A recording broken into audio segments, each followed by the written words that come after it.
بسم الله الرحمن الرحيم. بعد اذنكم نبدا السيشن بتاعت النهارده. دي تاني سيشن للنيورو سيرجري، التايتل بتاعها Different Aspect of Craniopharyngioma. هنبدا بالمحاضره من استاذ دكتوره منار مأمون، استاذ راديولوجي. التايتل بتاعها Imaging of Craniopharyngioma Differential Diagnosis of Cellular and Supracellular Lesions.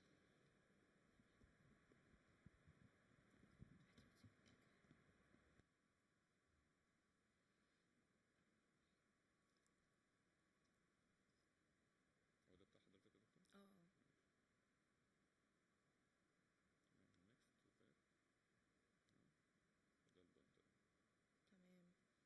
احطه هنا بوينتر واحد. عليه في اي مكان. اوكي، شكرا. Start. Okay. Good morning. First, I'd like to express my gratitude for being invited to this prestigious event.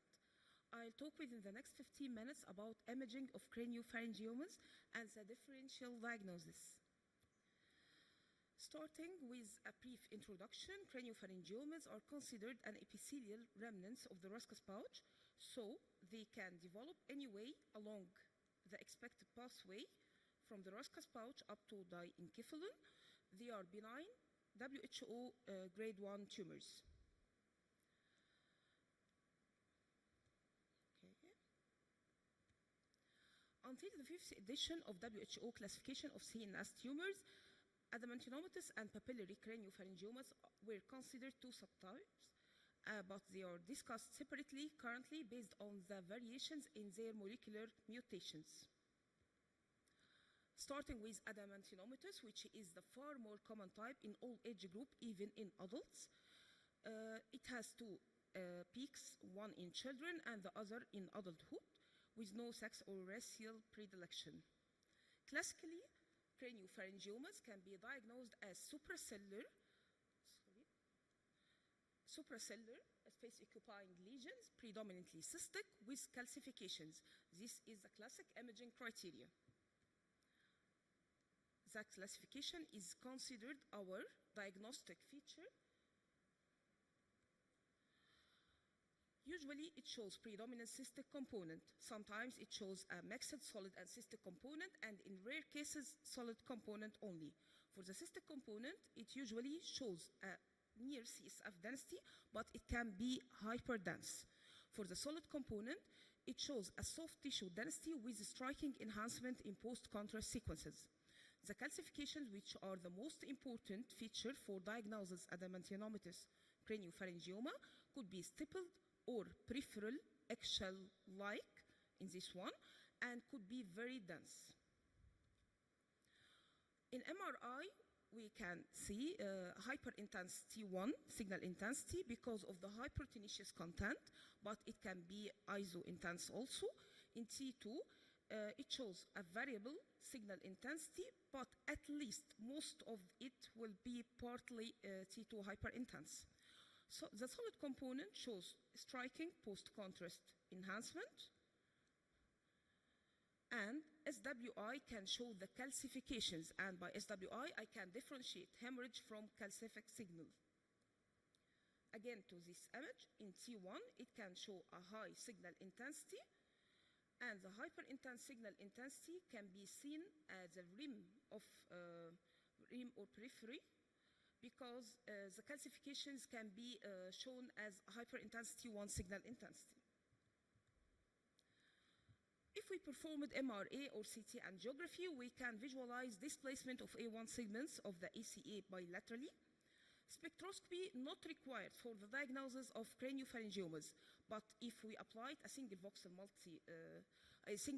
MR spectroscopy over the cystic part of the lesion, we can see a broad lipid peak.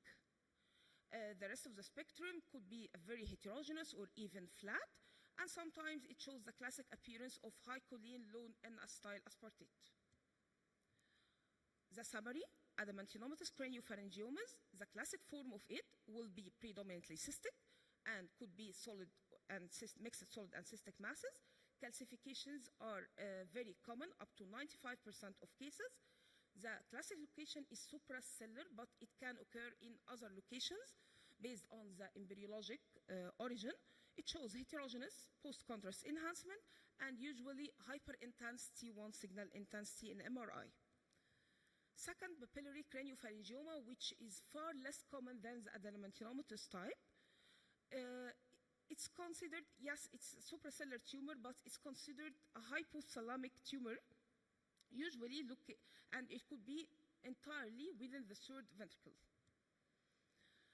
Papillary craniopharyngioma differs from the adenomyomatosis type in being an entirely solid lesion. It could be entirely third ventricular. It's a rare one. Usually developing in the infundibulum. So radical excision carries a high surgical risk. So we need an accurate diagnosis for this lesion before any intervention. There is a clue recorded in the literature, which is the presence of duct-like recess in many cases of papillary craniopharyngiomas can be visualized in high-resolution MRI, which is the presence of a cleft of CSF signal at the basal aspect of the tumor passing upwards. It can be visualized perfectly in 3D sequences, this sequence which we use for CSF fluometry. So if the MRI is of high resolution and we visualize the basal recess at the base of the tumor, especially for entirely third ventricular tumors, we can confidently diagnose the papillary craniopharyngioma. With absence of this sign, we cannot be entirely sure, so it will be a differential diagnosis for histopathology. The summary for papillary craniopharyngioma is they are solid masses, no calcifications, rarely to be calcified. They are suprasellar, tubero-infundibular, occurring in adults, and the basal recess sign is very important. Craniopharyngiomas are suprasellar and sellar masses, and there are many neoplasms that arise, suprasellar and sellar masses, but there are rare occasions that they show infrasellar extension, with less than 50 cases reported worldwide, and rarely they can be within the third ventricle, and more rarely to be entirely extracranial within the nasopharynx. An example of nasopharyngeal craniopharyngioma.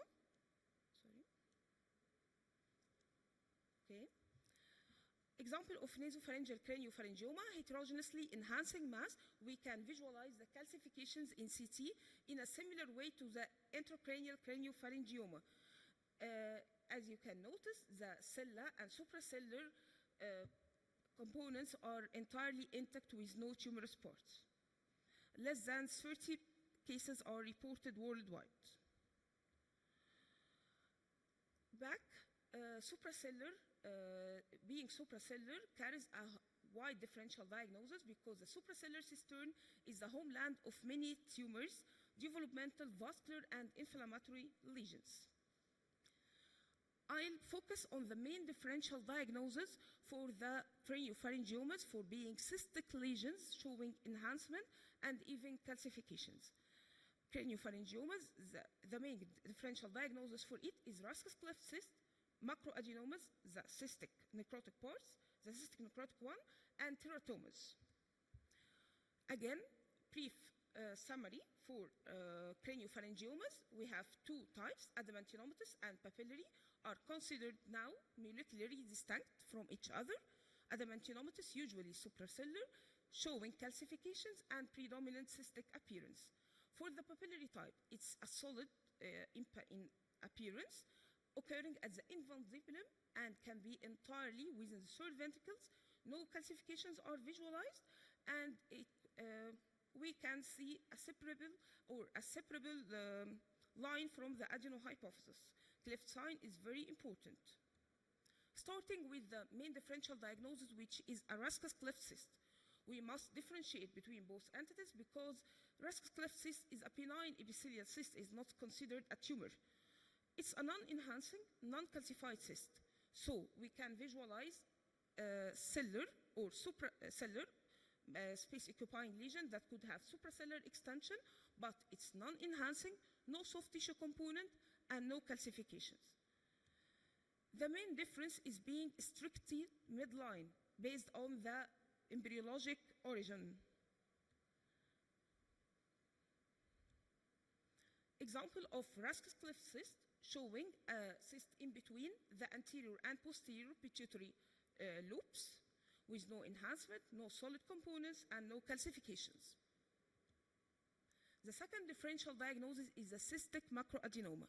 Starting with the one of the usual macroadenoma, the classic macroadenoma is usually solid. We can define the enhancing pituitary tissue as the right aspect of the cella, inseparable from the mass that shows inhomogeneous post-contrast enhancement. This classic pattern could be easily differentiated from craniopharyngioma. But the cystic one are the question. There are signs that reported in literature to be more suggestive of cystic macroadenoma rather than being a craniopharyngioma. First one, the presence of fluid level, as in image A, is one important sign for being cystic macroadenoma. The presence of septations, as visualized in figure C, is suggestive of cystic macroadenoma. Raskis-Cleft cyst do not show internal septations, okay? Again, for cystic macroadenoma, as in this case, we can see a fine septum at the upper aspect of the tumor and a fluid level in T2 weighted images, the second one, B image. Again, cystic macroadenoma has a sign reported in literature for being showing hypo-intense T2 signal intensity RIM in T2 weighted images, owing to presence of calcium. Sorry, not for calcium. Sorry. Pituitary apoplexy is one of the differential diagnoses. It depends mainly on the clinical presentation. It's acutely presented. We can see a predominantly or epicentered lesion on the cella with a hemorrhagic component. Teratoma is another important differential in children. Similar, it shows cellular and supracellular space-occupying lesion, but the clue here is the presence of fat. We can get sure from the fatty component in CT images by measuring the Hounsfield unit, as in this lesion. The fatty component show hyper-intense signal intensity in T1 weighted images. And the most important in MRI sequence, in MRI protocol to acquire a fat-suppressed images, to get sure that these hyper-intense components in T1 and T2, the conventional images, show a hypo-intense signal intensity in fat suppression. Arachnoid cyst is another differential that we can see. It's a CSF signal lesion, either in MRI or in CT, no solid component, no enhancement, so it can be easily diagnosed. Brief summary, Raskis-Cleft cysts are midline lesions, while macroadenoma are usually paramidline or laterally located within the cella.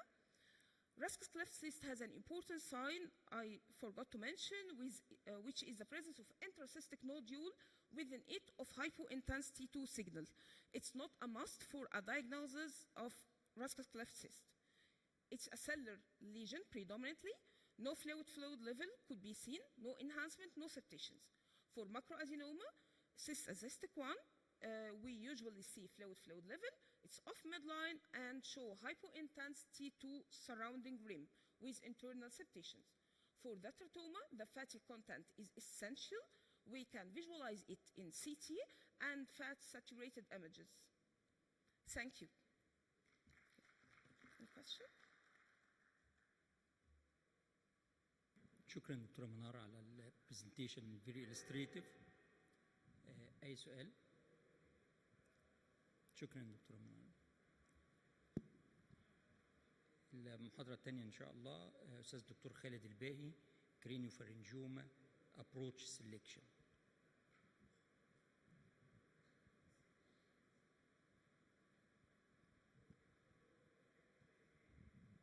السلام عليكم.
عشان بس بعد العطل في البرزنتيشن بتاعت الاستاذ دكتور خالد، هنبدا دلوقتي بالبرزنتيشن بتاعت الدكتور مينا منير، اندوسكوبيك ترانسفينويدال ابروتش فور كرينيوفارنجيوم.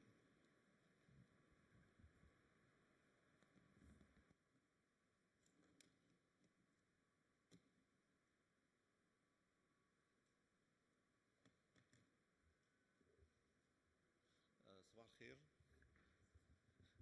Thank you for invitation to give a talk about craniopharyngioma endoscopic approaches.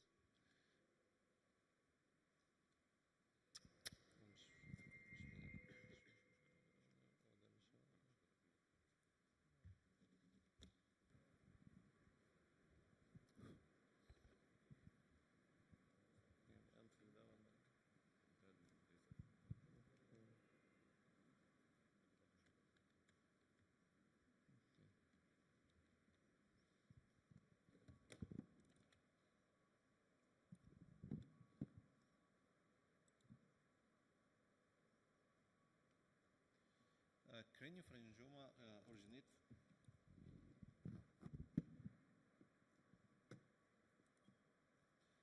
from the epithelium of the roscus pouch. It's usually centered on the cellular and supracellular region. It's rare tumor. It's accounted for 2 to 5% of the all primary intracranial tumor. The overall incidence it's about half to 2 cases per million per year. It has a bimodal age distribution, more common in children and in elderly. As regard the classification, craniopharyngioma pathologically classified into adamantinomatous. More common in children, has the solid cystic calcification, while papillary are more common in elderly population.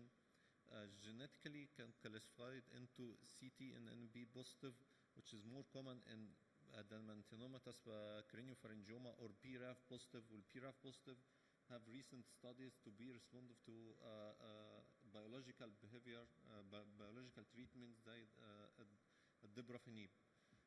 Macroscopically, it's important to know if it is solid, cystic, solid, or with cystic component calcification, if it has gelatinous material inside it. Most important for surgical approaches is to know the anatomical classification and anatomical position of the craniopharyngioma. As regards its relation to the diaphragma and the infundibulum, if it's to the ventricle, and its relation to the chiasma.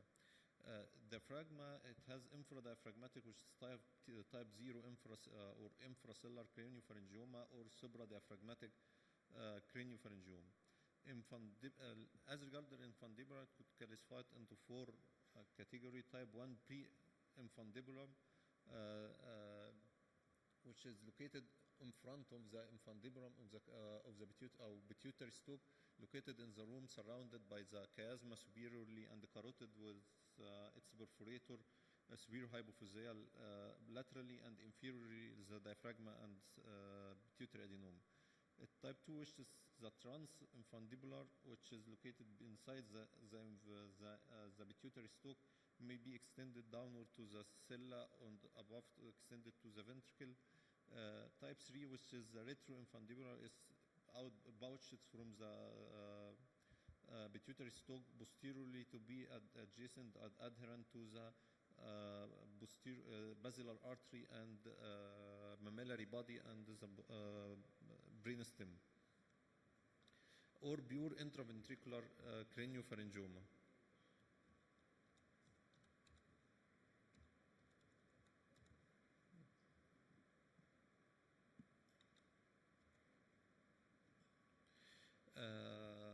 As regard the chiasmatic classification, which is maybe post-chiasmatic or pre-chiasmatic extension, if it's extended in front of the chiasma, and may have interhemispheric extension. As regard the investigation, we usually have radiological investigation, endocrinological assessment, pre and post-operative visual assessment to know what is the degree of affection of the visual pathway and optic nerve. Radiologically, MRI and CT, as regard either CT brain and CT paranasal sinuses, to know if the endoscopic approach is planned for the patient.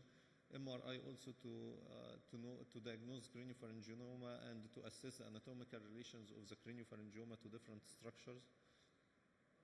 Usually the goal of management of a case of craniopharyngioma is to take a biopsy and pathology for the patient for diagnosis, is to halt in size progression. Although it's grade 1 grade 1 WHO grade 1, but its location is very difficult and its relation to important structure and recurrence rate is very high, so halting size progression is more important, and a stable neurological condition as regard the visual endocrinological is one of the goal of management. Also, hydrocephalus treatment is if the patient has hydrocephalic treatment, we have to treat the hydrocephalus first. To halt and to achieve these goals either by biopsy or better visual and endocrinological outcome and halt size progression, there is different modalities, either surgical approaches, endoscopic or open surgery, stereotactic radiosurgery, OMAYA for cystic component or recurrent cyst in the craniopharyngioma, target immunotherapy زي الدبرافانيب for cases of BRAF positive craniopharyngioma. Usually cellular and supracellular region, if it is expand, it will expand and push the vital structure like neurovascular structure and optic nerve, optic pathway, and carotid and its perforator superior hypophyseal. Working transcranial, usually we will work through narrow corridor between this structure, which make its injury is more and may be likely. While working through the endoscope inferiorly, usually debulk the tumor and starting dissection the tumor from this important structure, it may be save these structures. Microscopic endoscopic approach usually have a narrow corridor with no endoscope and no scopes, angled scopes to show different angles. So its endoscopic approach is over the microscopic approach regarding the transnasal approach. As regards the approach and the tumor resection steps, usually we use transnasal, transsphenoidal corridor, transtuberculum, and the transplanum craniectomy. For transnasal corridor, we usually go through one or two nostril lateralizing turbinate. The main step in the transnasal approach is to take mucosa or حدات flap, which is usually pedicle or usually centered over the sphenopalatine artery, posterior sphenopalatine artery, sphenopalatine artery or posterior septal artery posterior. It's 4 boundaries anteriorly behind the mucocutaneous junction by 1 centimeter. Inferiorly, we can go downward till the inferior part of the septum, superiorly till the level of the sphenoesmoidal recess.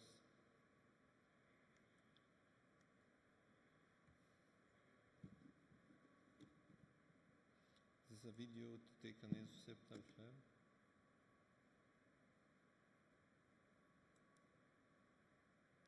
This is the downward cut, this is the anterior cut. And we now taking the superior cut, connecting it to each other.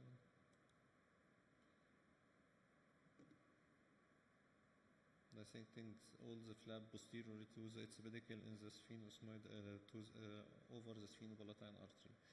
Transsphenoidal corridor, we usually open the sphenoid sinuses all through, inferiorly till we remove the keel, superiorly till we see, and the planum laterally till the superior ethmoid bilaterally. We usually remove all the sphenoid septation to create cellular type of sphenoid sinus, so we can work through to see the cella and the anatomical structure clearly.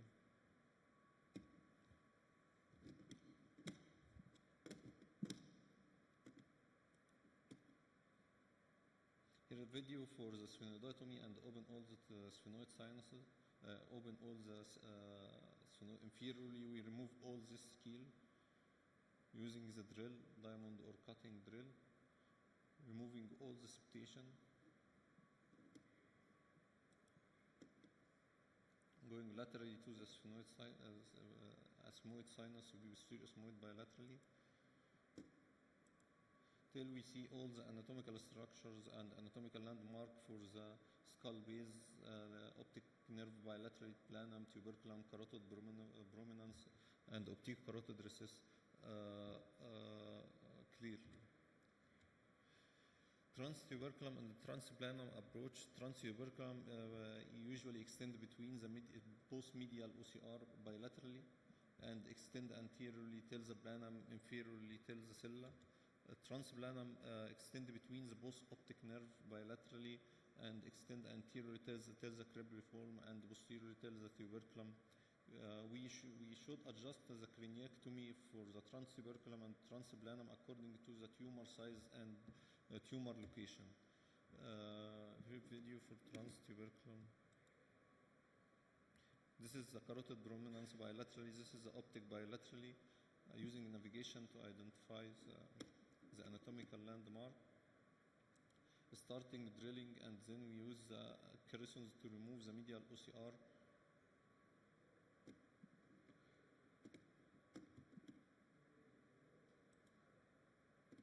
Removing part of the planum.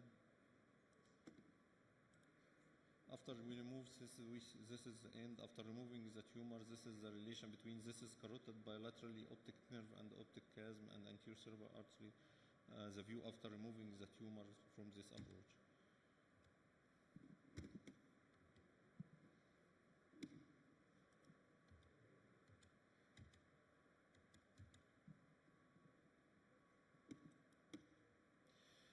Then we start resection of the tumor, opening the dura, and central debulking from the tumor is essential to avoid stretching over the surrounding structure.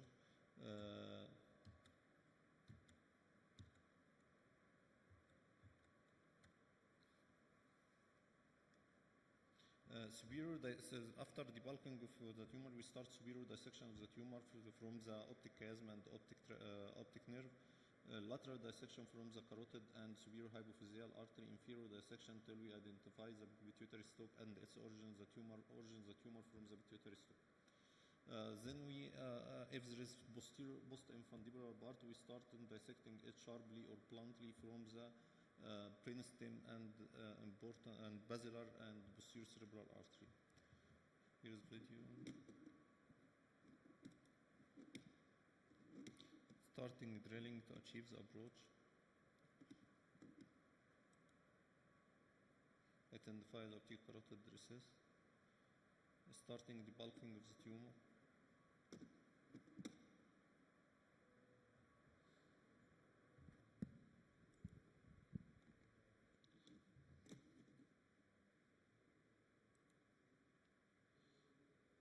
Dissection the tumor from the basilar and posterior cerebral artery inferiorly. This is the optic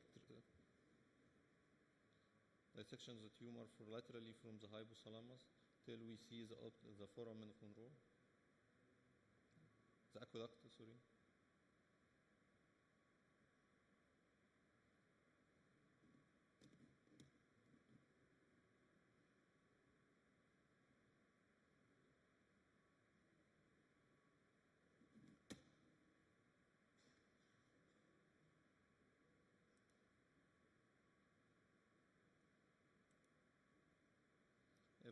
By angle the scope, we can see if there is any residual tumor inside the ventricle, third ventricle. As regards the outcomes and the endocrinological status, as regards the outcome resection rate, there is increasing rate of endoscopic approaches over the time. In this study, we show the difference between resection rate, visual outcome, and the complication between the transcranial approach, endoscopic approach before 2012 and after this. We see there is visual improvement was the same. The visual was similar between endoscopic approach and transcranial approach till the improvement in the techniques and endoscopic approach after this to reach 90%. Complications, the main complication risk is CSF leak, which was very high before 2012. It's about 20%. But after nasoseptal flap and multi-layer reconstruction, the risk of CSF leak was decreased to about 2%. There is no there is increasing in the resection rate over the time between in endoscopic approach and the technique used to debulk the tumor in endoscopic approach. Outcome as regard in pediatrics, it's more challenging due to small corridors, and if there is the sphenoid sinus is not septation, and still not the premature result in as regards the outcome in pediatric. But most paper concluded that endoscopic approach is suitable for removing pediatric craniopharyngioma in young children with suprasellar tumor and conchal, even with conchal sphenoid sinus or recurrent tumor with solid component. Outcome in recurrent cases also show same gross total resection rate as primary or first time operation surgery, but the main significant difference was that it has more incidence to occur diabetes insipidus in reoperation cases.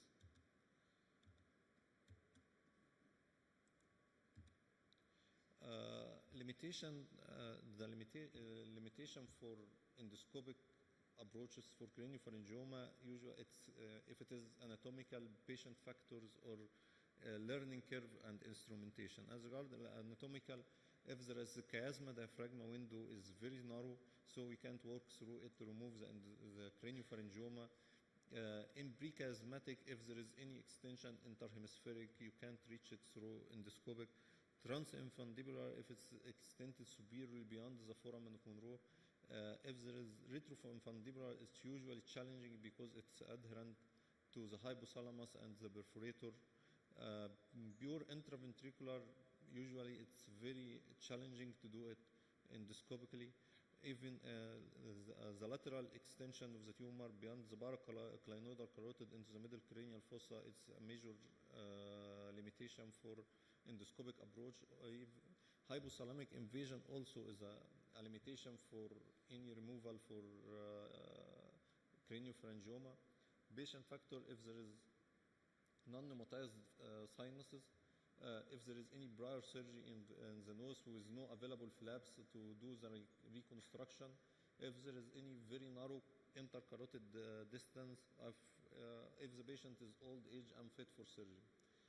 The major limitation is the learning curve and the instrumentation availability for endoscopic and extended approaches.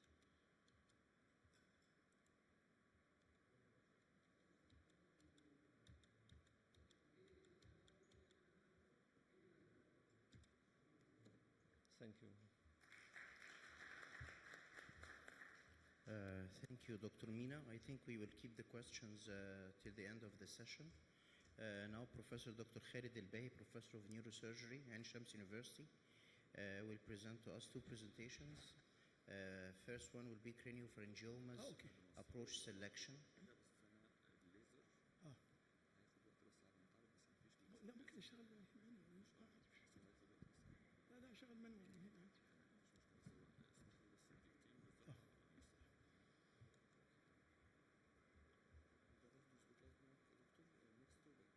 طيب بص ولا حاجه وده طب لو عايز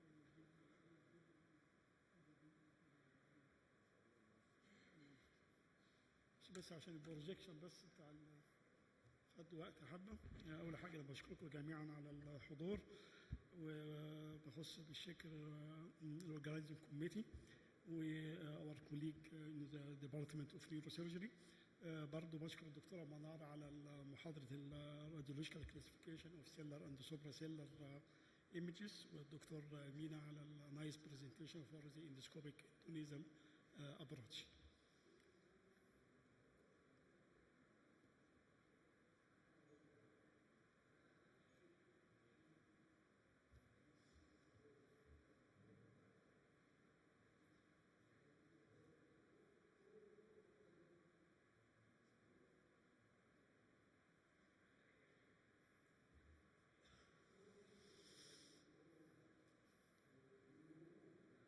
هي مش ظاهره عندي.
ممكن يجيبوا هنا على بعتذر لك جدا يا دكتور. عايز بعتذر لك. اغير ممكن يقدم منه على طول يعمل ايه.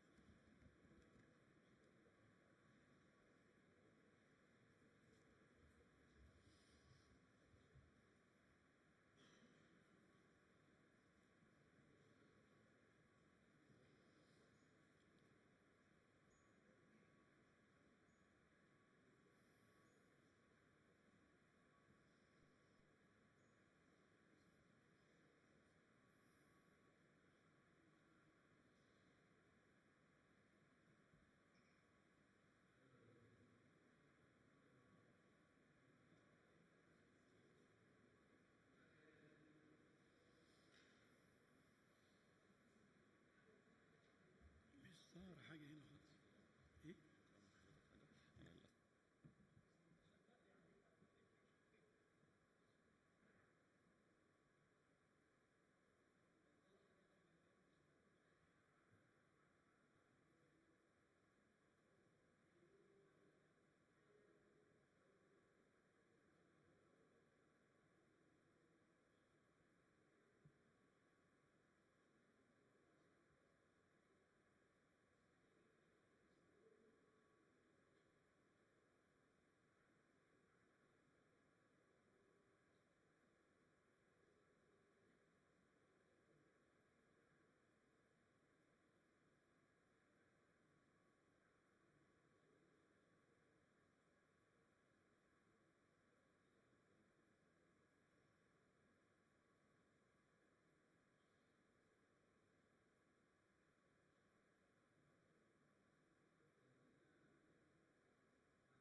انتوا مش شغالين.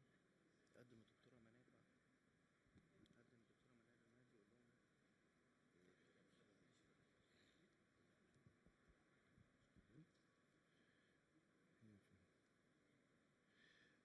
Due to technical difficulties, we will go to the next speaker, Professor Manal Al-Mahdi, Professor of Clinical Pathology. She will give a talk about the pathologic diagnostic approach for cellular and supracellular lesions. Please proceed.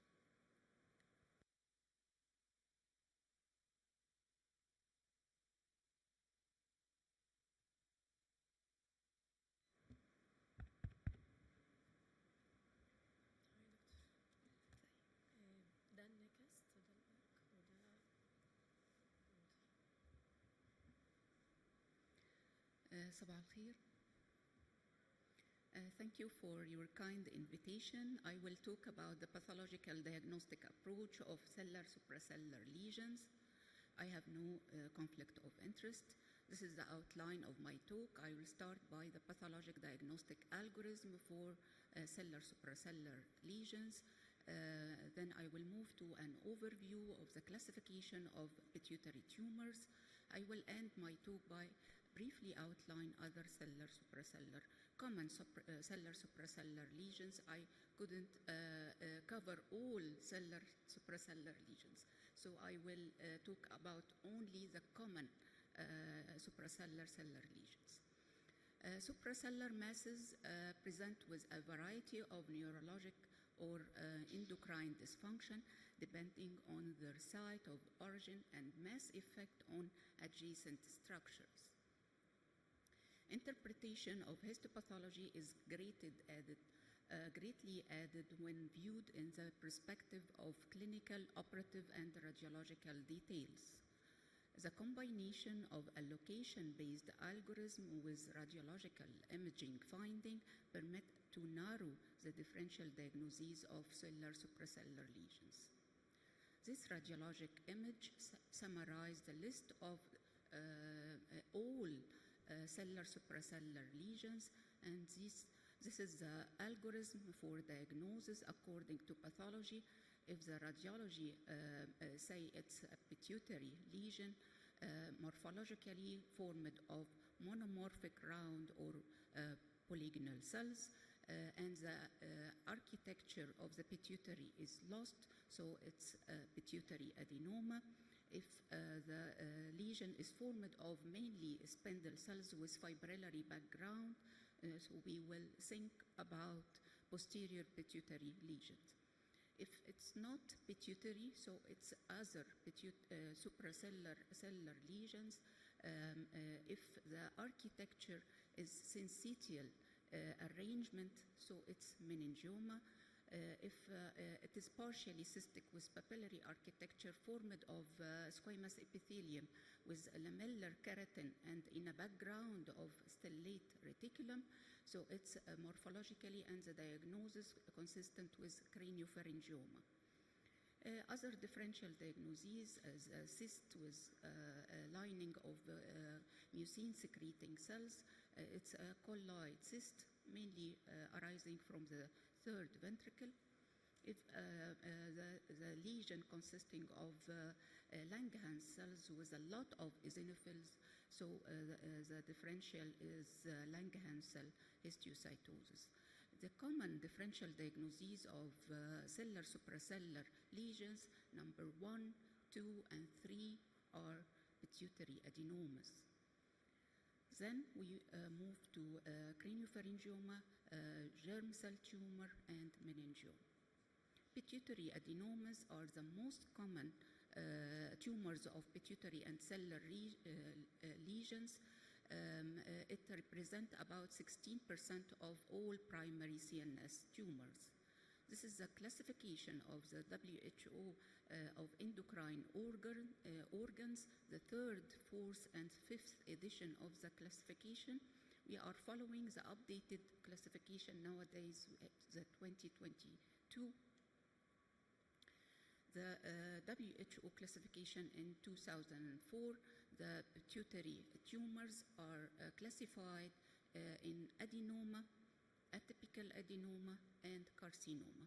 These are the diagnostic criteria of atypical adenoma, which are poorly defined and not predictive of the behavior of the lesion.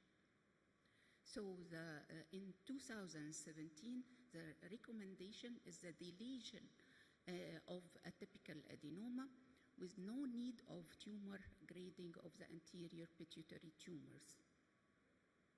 For the clinically aggressive tumors, they recommend to do proliferation markers Ki67 and they delete the utility of B53 on a regular basis. Another recommendation,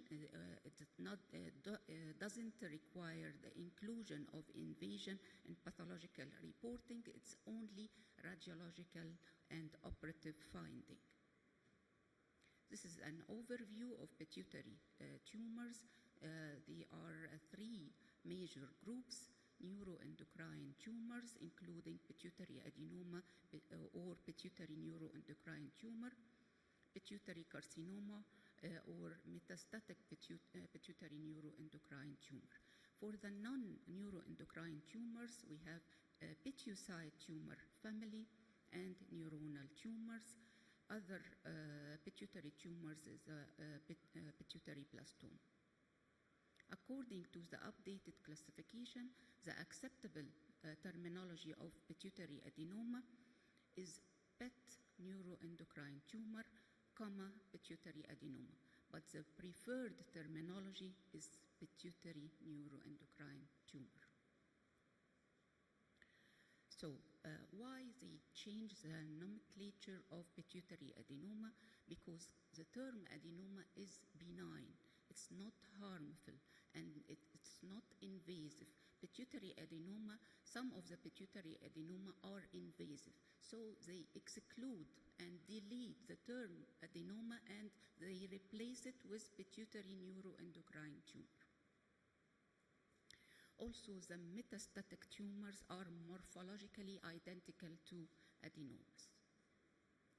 Pituitary adenoma or pituitary neuroendocrine tumor are classified clinically into functional and non-functioning, radiologically according to the size into micro, macro, and giant adenoma, and for extension could be extended to supracellular, cavernous, sinus, and extracellular. This graph showing the three families of the anterior pituitary cells are distinguished by the transcription factor expression. This is the classification of the 2022. According to the cell lineage of adenoma, we have three families: pituitary transcription 1, including lactotroph, somatotroph, and thyrotroph, and steroidogenic factor 1, including gonadotroph. For the transcription box factor, including corticotroph. This table summarizes the classification of the pituitary neuroendocrine tumors according to the hormone secretion. And this is a pathological image shows the lesion consisting of rounded or polygonal cells, neuroendocrine cells expressing growth hormone, so it is somatotroph adenoma. These are the list of the recommended immunohistochemistry during the workup, diagnostic workup of pituitary adenoma. For the posterior pituitary tumors, we have pituitary-derived tumors and neuronal tumors, and also we have other cellular supracellular tumors, including meningioma, craniopharyngioma, and chordoma. This imaging represents the pituitary tumor family formed of spindle cells and expressing TTF1. It's very helpful in the diagnosing the rare tumors of the posterior pituitary. We will move to the craniopharyngioma. Craniopharyngioma is a slowly growing benign histology but malignant behavior, extracellular, extraaxial, calcified cystic tumor arising from the remnants of Rusk's cleft. These lesions have a tendency to invade the surrounding structure and to recur after total excision. A craniopharyngioma have two molecularly different types, adamantinomatous and papillary craniopharyngioma. Adamantinomatous craniopharyngioma formed of keratinizing squamous epithelium with palisading and foci of calcification. They are present in bimodal age groups. They are WHO grade 1. They harbor the activated mutation of Wnt pathway encoding beta-catenin in almost all the cases. This is the radiology of adamantinomatous craniopharyngioma. It's a partially cystic enhancing lesion filled with machinery oil fluid. The papillary craniopharyngioma is a supracellular encapsulated mass. It represents only 10% of all craniopharyngiomas. almost always occur in adults and radiologically encapsulated and solid. Morphologically, they are papillary neoplasm lined by well-differentiated non-keratinizing squamous epithelium with fibrovascular stroma. They also WHO grade 1. BRAF mutation occur in almost all the cases. Prognostically, they are slightly better than adamantinomatous variant. For the meningioma, suprasellar meningiomas constitute about 5 to 10% of all intracranial meningiomas. These are the predisposing factor of meningiomas, and this is the WHO classification system, describes 15 different meningioma subtypes. This table summarizes the grading system of the meningioma according to the WHO classification. We have grade 1, 2, and 3. This is the morphology of the WHO grade 1 meningioma with different pattern or different variants: meningothelial, fibrous, transitional, psammomatous, secretory, angiomatous, microcystic, lymphocyte-rich, and metaplastic. They only depend on the morphology. For the WHO grade 2, they usually displaying polymorphic cells with prominent nucleoli, could be present with or showing a small cell change with foci of necrosis. Brain invasion can occur with high activity, with proliferation activity. The upper photo represents a clear cell meningioma, and the lower one represents a chordoid meningioma. They are WHO grade 2 by definition. And this is the morphology of the anaplastic meningioma, or the WHO grade 3 meningioma, showing high anaplasia, extensive foci of necrosis, high proliferation index. This table summarizes the criteria of the diagnosis of meningioma, essential criteria including the morphology of different variants and suggested molecular profile and DNA methylation class. The desirable criteria including the positivity for EMA and somatostatin receptor 2. My conclusion is location-based algorithm is very useful to put the differential diagnosis of cellular suprasellar lesions. Integration of histopathology, immunohistochemistry, molecular testing, and radiological finding are needed to reach the accurate diagnosis of cellular suprasellar lesions. And of course, communication through MDT is mandatory. Thank you so much.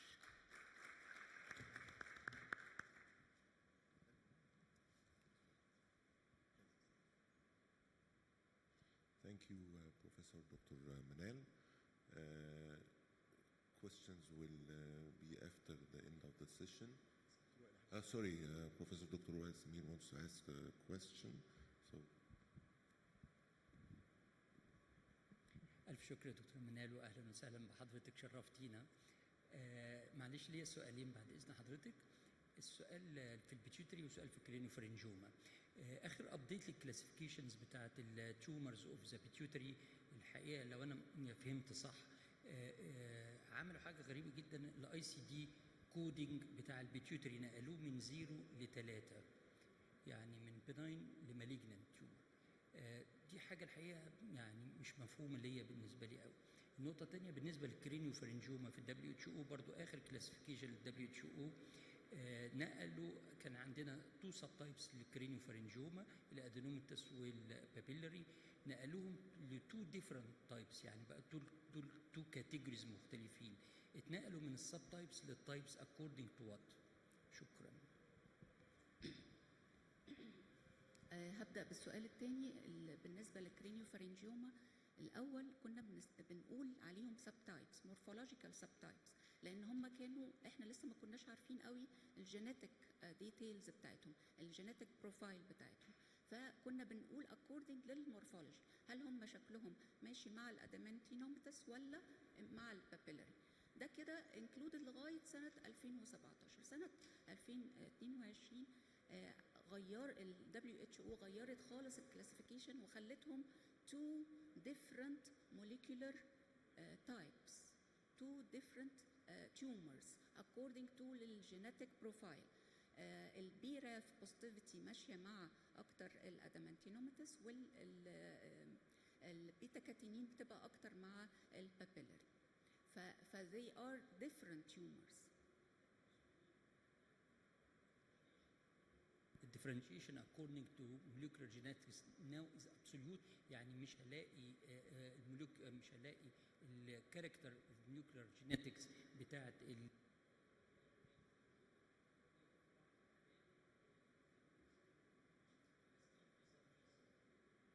لا مفيش ميكسد، هم they are different.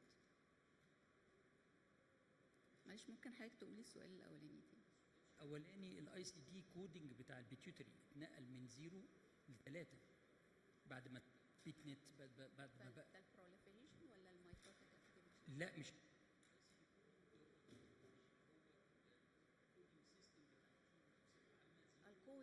الكودنج احنا دلوقتي البيتيوتري ادينوما حاجتين، يا اما بيتيوتري نيورو اندوكراين تيومر اللي هي انكلودنج الادينوم، يا اما ميتاستاتيك نيورو اندوكراين تيومر اللي هي انكلودنج الكارسينوم. فكده انا عندي بالنسبه للكودنج هي الاولانيه تعتبر 1، الاخيره تعتبر 3.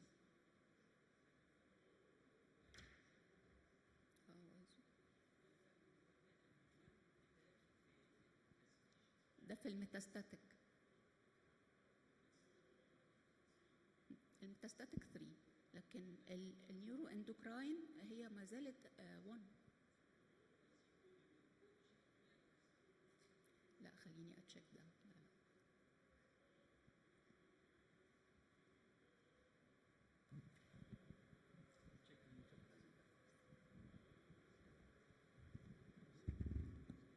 Thank you, Professor Dr. Manal. Now we are shifting on the next presentation. Professor Dr. Khalil Bey. He will be presenting 2 talks. The first one is craniopharyngioma approach selection, and the second one is craniopharyngioma in pediatric age group. So he's kindly also we have a technical problem. معلش النهارده يوم التكنيكال ديفيكولتيز، يعني احنا شغالين بمايك واحد بنغير بطاريته وتكنيكالي يعني مش عارفين نوصل لابتوب، فاحنا بنعتذر لكم ثالث مره. الدكتور خالد المفروض يتكلم. هنستأذن الدكتوره بروفيسور دكتور نرمين حسين Professor of Pediatrics and Pediatric Endocrinology. She will present to us the endocrinological aspects of craniopharyngioma in pediatric age group.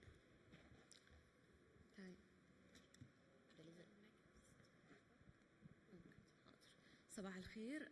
أحب أشكر دكتور محمد علاء والنيوروسيرجري ديبارتمنت for inviting me to speak today. I'll try to give you a brief idea about what we do in the endocrine clinic for such patients.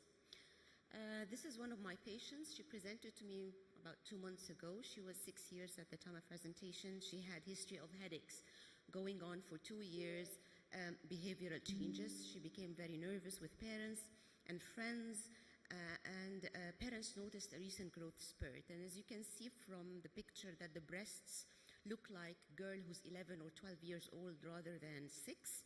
Her LH profile, baseline and stimulatory were elevated, as well as her endometrial picture on ultrasound showing a pubertal endometrium. And of course, the diagnosis was central precocious puberty.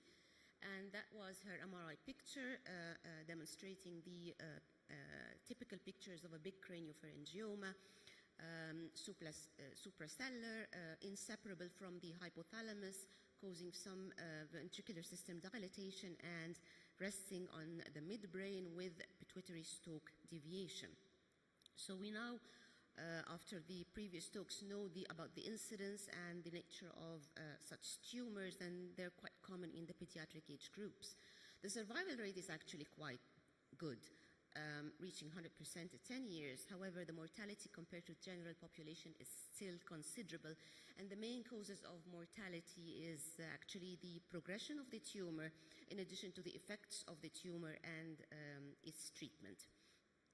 It is, we know that it carries a somatic mutation, so it is not inherited. Regarding the presentation, as you can see from the slide, that most kids would present with symptoms related to the CNS, that is to say, increased intracranial hypertension or visual problems. So the blue columns actually show the frequency of the manifestations before the actual diagnosis is reached. The red columns show the manifestations at the time of presentation or diagnosis. So around 50% would present with headache at the time of diagnosis. And the numbers above the red columns, which are showing the median time until the diagnosis is reached from the first manifestation. Generally, it's around 1 year, and it can extend up to 5 years. Well, around 80% of patients would present with at least one hormonal deficit, but it is what leads the patient to come to the clinic is usually the increased tension or the neurological symptoms, and growth hormone deficiency predominates the picture. I'm going to show you a few patients that have been shared between our department and your department. This was a girl who presented at the age of 1.5 years because of visual problems. What we do in clinic is we look at the growth pattern and the puberty. She was not short, she was prepubertal, which was okay, and we measure them for calculating the body mass index. This is quite important. She had optic chiasm impingement, surgery was done and was complicated with a single recurrence. And she then ended up having TSH and ACTH deficiency. However, the BMI, as you can see, only jumped up around 0.7 kilogram per meter squared after 1 year, but in terms of standard deviation or Z-score, that translates to a lot. So as you can see, a BMI of 17.1 and a BMI of 17.8 are markedly different on a growth chart or on a centile chart. One is on the median and the other one is on the 90th centile. So what I want to say is small jumps in figures, in absolute figures, translate in children to bigger changes in terms of Z-scores because children are growing. This was another girl who presented at the age of 4 years, again with visual problems. She did not have problems with her growth. The post-operative history was complicated with 5 recurrences and several interventions trying to control the tumor. And here you can see the big jump in the BMI figure from 14.8 to 21.6, and she ended up again with panhypopituitarism. And the third one was a boy presenting at the age of 5.5 years with acute symptoms of increased intracranial hypertension.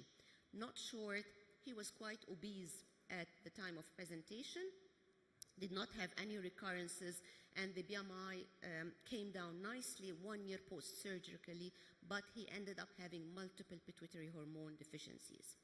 So if we're going to say endocrine sequelae post-craniopharyngioma or of craniopharyngioma, I'd rather call them neuroendocrine sequelae because they do not only reflect the deficiencies in pituitary hormones, but rather than that, there is a lot of hypothalamic involvement, including obesity, eating disorders, appetite dysregulation, energy expenditure dysregulation, and dysfunction of the autonomic nervous system. And the risk factors that put children at risk of pituitary hormone deficiencies, of course, include the extent of the tumor, specifically those encroaching on the hypothalamus. And post-operatively, it is mainly due to the effect of the treatment. It is quite important as pediatricians to note if there is any cognitive impairment or recent deterioration in schoolwork in children, because that could be a sign of a tumor, as well as delayed puberty in adolescence versus central precocious puberty in the younger kids. So what do we do for these kids? Well, I mean, once the radiological diagnosis is established, we proceed for endocrine evaluation. Measuring the 8 a.m. cortisol would be sufficient with ACTH, and if it's less than 5 micrograms per deciliter, that confirms secondary adrenal insufficiency, and if it's more than 18, it excludes it, together with the rest of the pituitary hormones. Regarding the vasopressin, we do not tend to measure ADH levels because the assays are really poor. So we rely on symptoms, namely polyuria and polydipsia, even without electrolyte disturbances. And we do not do dynamic testing to test for growth hormone or other hormones before surgery. What we care about is substitution of any glucocorticoid and thyroid hormone deficiencies before the operation.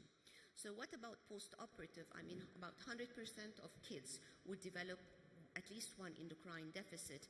And I mean, all pituitary hormones are usually, all will be usually deficient at one point of time, not necessarily straight after surgery.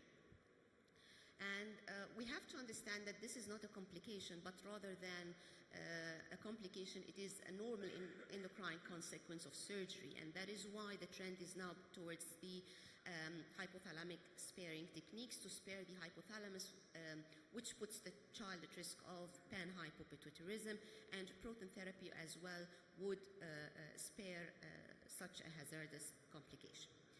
In the immediate post-operative period, we should remeasure the hormones, including the 8 AM plasma cortisol. Usually the children are put on dexamethasone from your side to reduce the edema surrounding the tumors. However, if they're not on dexamethasone, then it would be easier to assess the hypothalamic pituitary adrenal axis. Another trick might be to put them on perioperative stress dosing of hydrocortisone, because this is usually easier to taper, and then we can assess the axis post-operative. Regarding the vasopressin, well, the triphasic response is famous of the vasopressin, so we start with deficiency of the vasopressin and diabetes insipidus in the first 5 days probably. Some of them would proceed to syndrome of inappropriate antidiuretic hormone, and that where DVT is dangerous at this phase of time, and then they proceed to permanent diabetes insipidus. Or as I call the syndrome of AVP deficiency. It is very important to give them free access to water in the immediate post-operative period if they're conscious, and keep measuring the electrolytes, keep an eye on fluid input and output and osmolarities of urine plasma initially every 4 to 8 hours, then move less frequent. Free T4 is tricky in the immediate post-operative period because the free T4 has a half-life of 7 days, so you just watch the trend instead of jumping into replacing the thyroid hormones. And unfortunately, the recovery of deficiencies is rare, so don't put high hopes on hormone deficiencies. Well, what about growth hormone therapy? In craniopharyngioma, it's quite safe to start growth hormone earlier than other brain tumors, so as early as 6 months post-operative, provided that you have 2 successive stable MRIs. No need to test for growth hormone deficiency if the child has got 3 other hormone deficits, but we have to warn the parents to stop growth hormone in case of recurrence or progression of the disease. The sequence in which we replace the tumors is important. This is a boy who had a craniopharyngioma diagnosed quite late at the age of 15 years or presenting late, and he had multiple pituitary hormone deficiencies. We start with replacing the hydrocortisone and then other hormones. He stopped growth hormone supplementary doses at the age of 16 with no significant gain in height. But it is important for these kids and parents to know that growth hormone is needed not only for linear growth, but there is much more, so they should be kept on the other dose of growth hormone after that. And nowadays we're talking about hypothalamic obesity in those kids, which is quite prevalent. Up to 50% of kids would develop such a complication within the first year post-operative, especially the younger ones and the fatter ones and those who get a bigger dose of radiation. It is simply a miscommunication between the hypothalamus and the gut. We know that the hypothalamus controls how many calories we eat and how many calories we burn. So when there is destruction of the hypothalamus by the tumor, the body does not sense the signal from the fat tissue, which is mainly leptin, in addition to increased insulin secretion. So we do not feel that, we continue to feel hungry. We never feel full. so there is no satiety, and we keep storing calories as fat. These are two patients from the literature who had a history of pediatric craniopharyngiomas that were totally resected, and it is clear that the one depicted in picture B is heavier in terms of body mass index, and as you can see from the MRI pictures, she had a bigger tumor encroaching on the hypothalamus, and that is why that has been proposed to grade the MRI hypothalamic involvement, and the more towards the posterior part of the hypothalamus, the less the invasive the surgery should be. Because of the hypothalamic syndrome, which occurs in up to 50% of patients, of course the pediatric patients, and it is not only because of hormonal deficits, or it does not only include hormonal deficits, but it also includes many other things. The most important is dysregulation of temperature, thirst, and sweating, in addition to cognitive and neuropsychological problems and sleep disorders, including narcolepsy. So these kids go to school, they sleep during the day because they do not sleep well at night. I mean, it's a whole bag of problems to the child and to the family. And it is caused by either the tumor itself or by the treatment, including surgery and radiotherapy. Several algorithms have been proposed and diagnostic criteria to establish the kid as having a hypothalamic syndrome, of which this is one of the proposed scoring systems, and it requires having 3 major criteria or of at least 4 minor criteria to diagnose hypothalamic syndrome. People are now focusing on this because it is quite important and it is very hard to treat. We have nowadays some options. I mean, in the past we had the drugs like the topiramate, phentermine, dextroamphetamine, but nowadays we have the GLP-1 analogs, so they're famous for treatment of obesity, and they're not bad for treatment of the hypothalamic obesity, in addition to the presence of bariatric surgery, which can be a last resort. And this is my last slide. Thank you very much for your attention.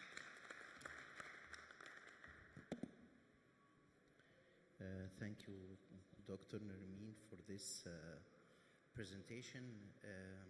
الحقيقة ده بيبقى دايما issue يعني بالنسبة لنا كنيورو surgeons we don't follow that later on يعني. Thank you very much. Any questions for the floor? دكتور وائل. شكرا دكتور نرمين على البرزنتيشن وعلى حضورك تكريمك لينا. حضرتك قلت كل تقريبا الداتا بتاعت الهايبوثالاميك انجري، بس قدام الهايبوثالاميك اوبيستي في on the other side الهايبوثالاميك كاشيكسيا which is more هي more rare طبعا، انما more difficult to treat even عن الهايبوثالاميك اوبيستي. في حاجه في الابديتس جديده نقدر يعني تضاف للعيانين دول اللي جالهم هايبوثالاميك كاشيكسيا؟ الحقيقة from my experience I've never experienced or seen a child، أنا بتكلم عن pediatric age group طبعا with hypothalamic cachexia. إحنا our main problem is the hypothalamic obesity. There are some appetite stimulating medications اللي ممكن تستخدم to my knowledge يعني، بس I don't have an experience في استخدامها في الحالات دي، لأنه ما صادفتش الحقيقة أي كاشكسيا في الأطفال. صادفت حالة الحقيقة، حالة واحدة بيدياتريك سنه كان تقريبا 3 سنين، بس كان يعني زي ما بيقولوا جلد على عظم، يعني زي ما بنشوفهم بتوع يعني جنوب افريقيا والسودان والصومال. ده حضرتك اكسكلودد الادرينال انسفشنسي؟ لا ما كانتش كرينيوفارنجوما، كانت هايبوثالاميك لايو. اوكي بس دي الفرق الوحيد. بس يعني انا احنا نمبر 1 في الحالات دي بنحب نفكر في الادرينال انسفشنسي، في السيريبرال سولت ويستنج، وفي الدايابيتس انسيبيدس طبعا.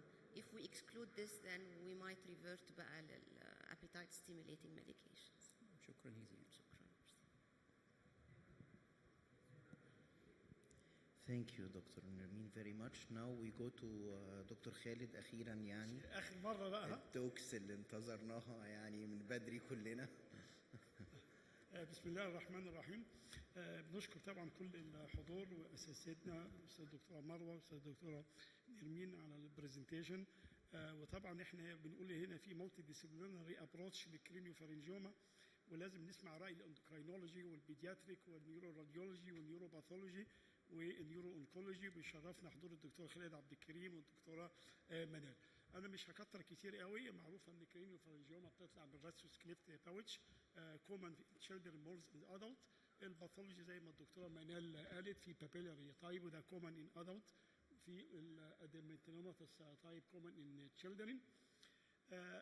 التوبوجرافيك كلاسيفيكيشن اوف كرينيوفارنجيوما لازم نحط النيورو ايميجينج ان اور مايند، نحط الاوبراتيف اكسبيرينس ان اور مايند. Many classification for the topographic classification of the craniopharyngioma. First classification since 1990 with Professor Yazargil designed it as a pure intracellular, supracellular with paracellular extension to the third ventricle, extension to the thalamus, and the pure third ventricular craniopharyngioma. Most difficult issue is the pure third ventricular ventricular craniopharyngioma or third ventricular craniopharyngioma. Professor Sameh, after 7 years later, developed another classification, the same cellular, supracellular, paracellular, third ventricular, extension, paraventricular. With the advantage of the endoscope and the intraoperative or endoscopic view, they classified the another new classification. Is it infundibular, pre-infundibular, and the retro-infundibular? Also, the most difficult case is the retro-infundibular, which infiltrates the floor of the third ventricle. And we should know that if there is a pure third ventricular craniopharyngioma, if you approach it from below endoscopic endonasal, you will violate the floor of the third ventricle, which is the hypothalamus, and it will be a catastrophe post-operative. So that the issue is to exact preoperatively design your mind, whether it is a retrochiasmatic or perichiasmatic, whether it is extended to the third ventricle or elevates the floor of the third ventricle, or within it is a complete or purely third ventricular tumor. The relation of the optic nerve and optic chiasm to the craniopharyngioma is very important. The normal chiasm here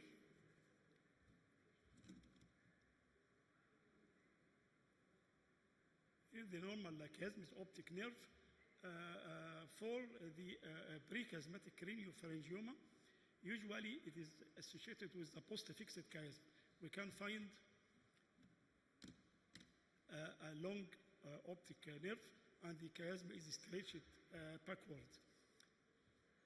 Also, in this picture, the long optic nerve is stretched, and the chiasm is pushed backward and downward, like in this picture. For this, you can see this is a video clip. This is the right optic nerve. This is the carotid, and this is the carotid bifurcation, and that is the tumor. That is a pre-chiasmatic craniopharyngioma. That is, this is a post-chiasmatic, post-fixed with long optic nerve. العكس هنلاقيه طبعا في البريفكسد chiasm associated with short optic nerve, and the tumor is retrochiasmatic, pushing the chiasm and the optic nerve anteriorly, so that it should be diagnosed by the high resolution MRI. Like in this picture, the tumor is behind the chiasm, elevate the ACOM and the anterior cerebral artery, pushing ahead the optic nerve with a short optic nerve. That's a prefixed chiasm.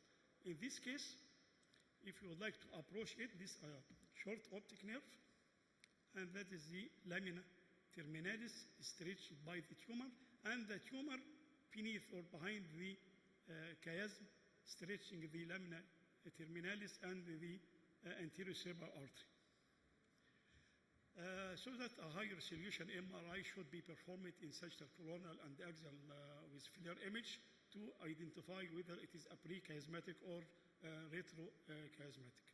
If you have a prechiasmatic craniopharyngioma, like this case, a prechiasmatic craniopharyngioma, you can use an endoscopic endonasal from below. You can use a microsurgery from above, either pterional approach, transylvian, or small supraorbital mini craniotomy, or bifrontal approach. Many approach and many design for the FLAIR and so on. And at the end, you should tailor your approach according to the extension of the tumor and according to the radiological image. Also, if you have a retrochiasmatic craniopharyngioma behind the carotid bifurcation and the A1 and the A2, you can approach it either trional, either bifrontal hemispheric, or supraorbital mini craniotomy. Also, you can use from posterolateral approach to use an extensive approach, not use the now, is the posterior portosal approach to reach the retrochiasmatic craniopharyngioma. If you have a third ventricular craniopharyngioma, if you attack it from below through the endoscopic endonasal, you will violate the floor of the third ventricle or the hypothalamus, and that's a catastrophe. So that you can use the lamina terminalis approach to incise the lamina terminalis and attack the tumor, either in this bifrontal or trional approach. Or you can approach it from above by the transcallosal approach. Every approach has an advantage and a disadvantage. Now the era is in the scope, particularly for the pituitary adenoma. There is a large difference between the pituitary adenoma and the craniopharyngioma. For the craniopharyngioma, if you would like to access it through the endoscopic endonasal, in children may be difficult because the ill-developed paranasal sinus. And also, if you will use a transtubercular approach or endoscopic, extended endoscopic endonasal, you must know that the corrugation or the morphology or the topical anatomy of the tuberculum sella and the planum differs from patient to patient. Also, endoscopic endonasal suitable for the midline lesion, but if there is extension to the paracellular area or engulfing the anterior cerebral artery, may be difficult to achieve more radical maneuver. For the complex and the recurrent cases of craniopharyngioma, you can use the bifrontal approach, trional approach, and the stage day surgery. Like this case is a complex case, recur after radiotherapy. You can use the bifrontal approach, endoscopic endonasal at first, trional approach, transcallosal approach, and many approaches, but you should tailor your approach according to the extension of the tumor. Also, if you have a recurrent case with cystic craniopharyngioma, many surgery, many recurrence, many aspiration, you can use an Omeyer reservoir with repeated tab and the injection of bleomycin and radioactive gold, and also the option of the radiosurgery in these cases. The trional approach is the golden standard for the microsurgery.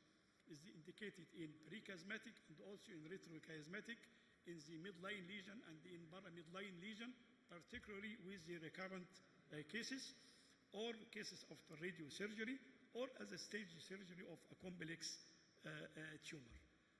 For this case, for example, a supracellular lesion with extension to lateral aspect or left side, it's better to use a trional approach in this case from the left side. That's a left trional approach. We dissect the optic nerve from the tumor with the bulk of the tumor by microsurgery, and that is the right optic nerve. We use the left side and dissect the tumor from the right optic nerve, and that is the carotid artery beneath the right optic nerve. We should dissect the tumor from the posterior communicating artery and dissect the capsule from the chiasm. We should preserve the perforator from the chiasm. And don't push the tumor, just to drag the tumor with blunt and sharp dissection without traction on the chiasm to avoid injury or spasm of the perforator.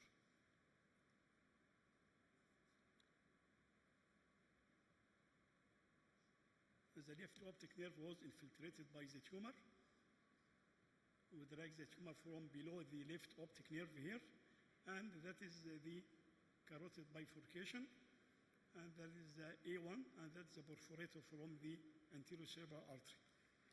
We dissect the tumor from the anterior cerebral artery in an angle between the anterior cerebral artery and the MCA, and they push the tumor from the lateral to medial to remove it.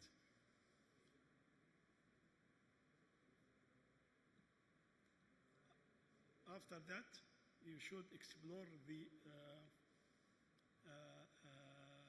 pituitary stalk and try to preserve the stalk.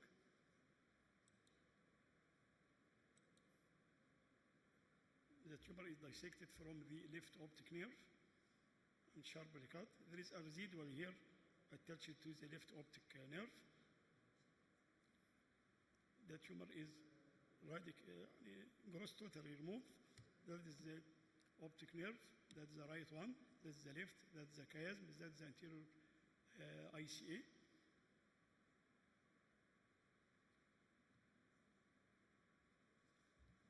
Nothing is there, radical removal in the craniopharyngioma. That's a gross total removal. There is some residual attached to the left optic nerve here, and that is the origin of recurrence of the most of the cases. The tumor is apparently totally removed, but we must know that the recurrence rate is very, very high even after years after that. That is the ICA, that is the MCA here, that is the A1. All of them are dissected from the tumor. And that's the pituitary stalk here. There is a small residual here attached to the pituitary stalk here. Okay? The pituitary stalk is intact. And there is a residual attached to the pituitary stalk. And that's a source of recurrence of these cases. That's the preoperative and that's the postoperative.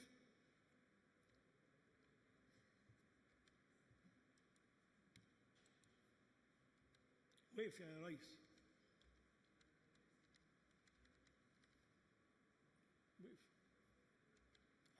Another case of perichiasmatic craniopharyngioma, exactly in the midline, and I used a pterial approach. That's the right optic nerve, elongated. That's the tumor. Cyst part with a rough wall. A calcified part was removed from the tumor. The tumor is dissected from the optic nerve on the right side. The capsule is very thick and adherent.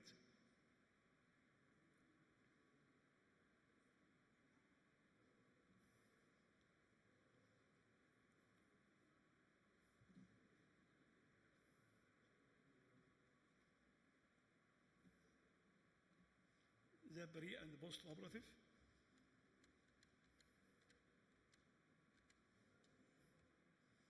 Another case of retrochiasmatic craniopharyngioma. I used the at-lens lamina terminalis approach. That's a short optic nerve, and that's the tumor project from the lamina terminalis. And that is the anterior cerebral artery. The cystic part was aspirated, and we try to dissect the solid part from the optic nerve and from the chiasma and from the hypothalamus. This is a calcified part is removed.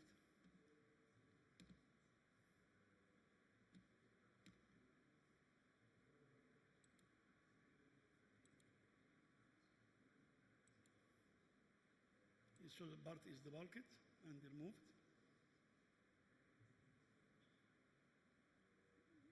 By microsurgical dissection. There is a solid part and soft part and calcified. We can use a CUSA here to avoid traction on the hypothalamus to remove as much as possible from the tumor. There's a pre and there's a post-operative. There is still residual part attached to the A1 here. That's the pterial approach. We can use a small mini craniotomy, supraorbital approach.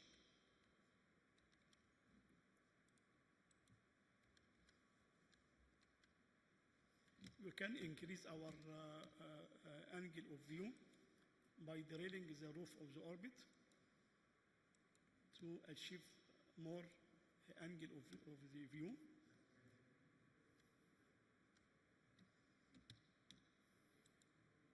And also we can remove the orbital rim by craniotome to increase the exposure and increase the angle of the view from the below. And also we can use a small mini supraorbital craniotomy to remove a part of the frontal bone together with the orbital rim in one piece and reapply it again.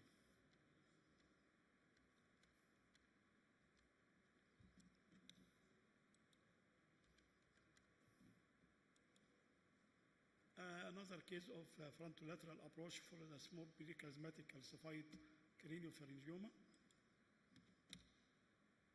That's a prefixed chiasm. The prechiasmatic small craniopharyngioma, we used a frontolateral approach. We drag the tumor from the angle between the two optic nerves, reserving the optic nerve and the perforator of the hypothalamus and the hypophyseal arteries.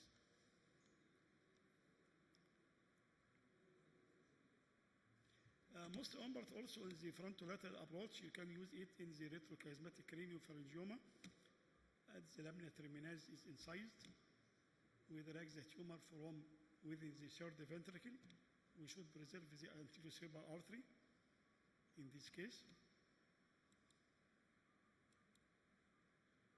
The tumor is dissected from the wall of the hypothalamus and the third ventricle. Partially is calcified. And also we can use the most important issue is the ipsilateral part of the tumor within the third ventricle. You can use endoscopic assisted, just a viewer like this, to show the basilar artery and the basilar bifurcation, and to dissect any tumor from the beneath of ipsilateral optic nerve.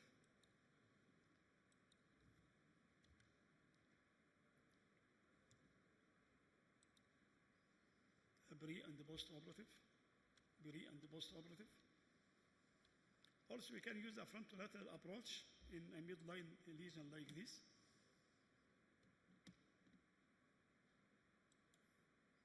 And use a small corridor to dissect the tumor from the ipsilateral and from the contralateral side. The tumor is dissected in the angle between the optic nerve and the carotid bifurcation.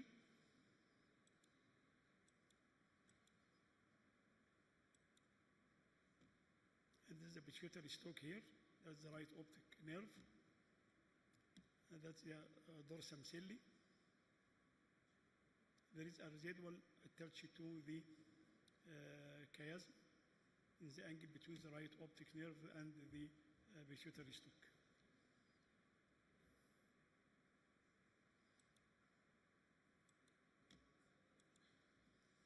That post-operative, there is still residual attached to the chiasm here, and after 4 months, there is a rapid recurrence of this case. If the recurrence case, it's better to use a pterional approach, not to use another small limited approach, because the pterional approach is suitable for the complex and the current cases. I used the pterional approach. That's the tumor, and that is the ICA and the A1, and the tumor is stretching the lamina terminalis and stretching the right optic nerve. The tumor is removed from lamina terminalis approach.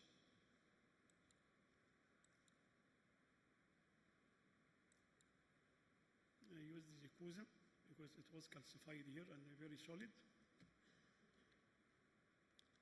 But the most important is the issue is each approach has advantage and disadvantage. Most important is to preserve the pituitary stalk, because injury of the pituitary stalk may lead to the post-operative endocrinopathy and panhypopituitarism and DDI.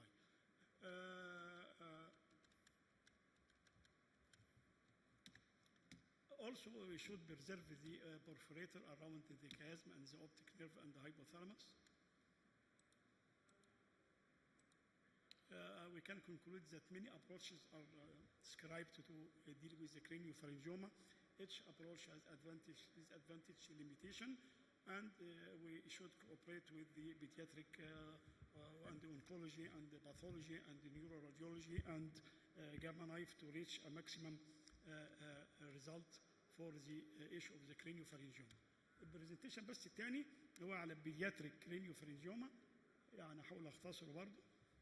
الوقت كده كويس يا وائل؟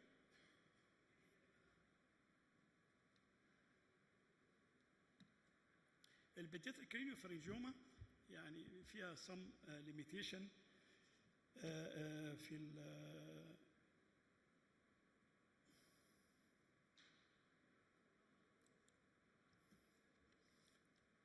برضه هي نوعين، برضه هي يميل للسيستيك بارت اكثر من البابيلاري تايب اللي هو ادامنتينوتس تايب. many cases presented by failure to thrive and growth retardation.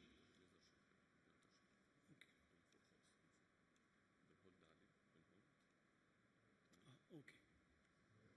And most of the cases in the pediatric age group presented by complex like this. I prefer use the terional approach or bifrontal approach, like this case, multi-cystic craniopharyngioma, partially solid, partially cystic. I used the bifrontal approach, or interhemispheric approach, and started to debulk the tumor and dissect the tumor from the right optic nerve and left optic nerve and identify the chiasm, and that is the basilar artery. Another cyst was present, coagulated, and dissected and drag the cyst, another cyst from beneath the chiasm.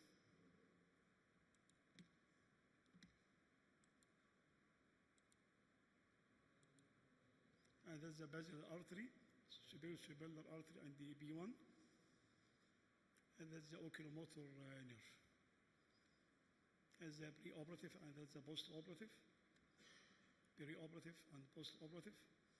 Another case treated by biopsy, aspiration, and shunt with radio surgery. The patient developed recurrence after that. And this is a huge case or a complex case. We cannot use single approach. In this case, I used combined approach between bifrontal and transcallosal approach to attack the tumor from above through this corridor. I use a bifrontal craniotomy, large craniotomy.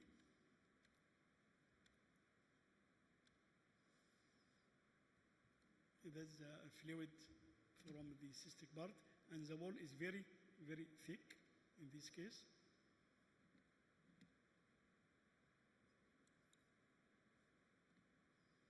Dissect from the optic nerve on both sides, from left and from right, with incision of the capsule in piecemeal.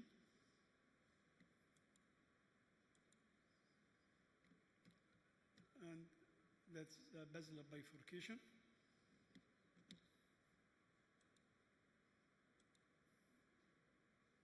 And then I use the transcallosal approach from above. And that is the pericallosal artery. And this is incision of the corpus callosum. And I try to remove from above using the ultrasonic aspirator.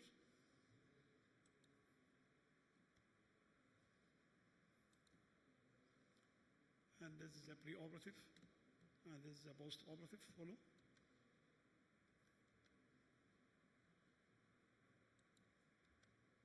Pre and post.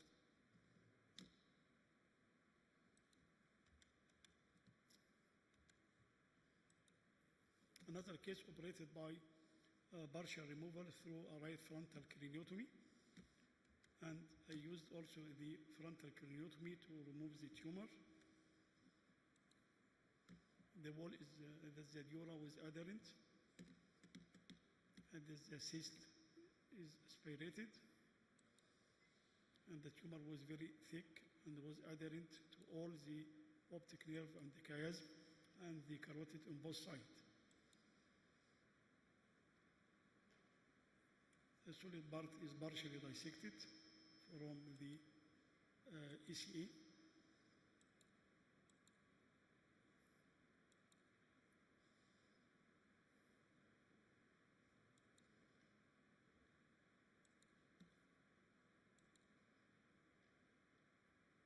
And we try to preserve the perforator from the floor of the ventricle, and that is the pre and the post-operative.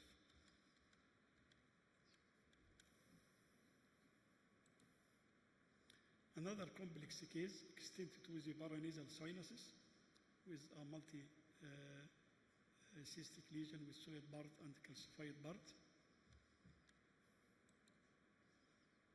And the patient was treated by 2 craniotomy before and with the installation of the Omeyer reservoir to aspirate the cyst. I used a bifrontal approach in this case.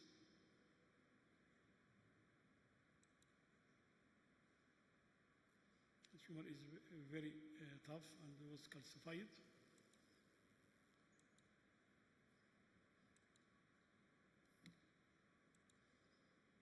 We achieved a subtotal removal in this case.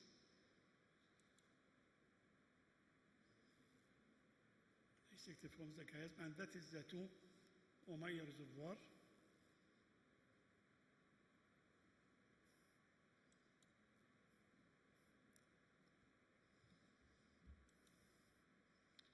And that's another case with calcified lesion.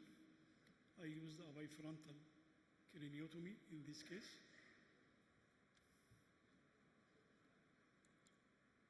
Is the pre and that's the post.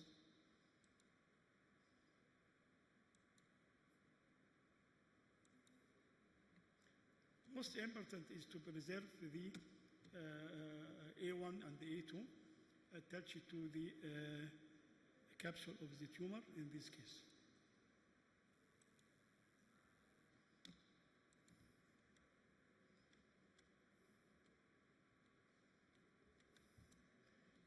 For the sake of time, I will skip some slides.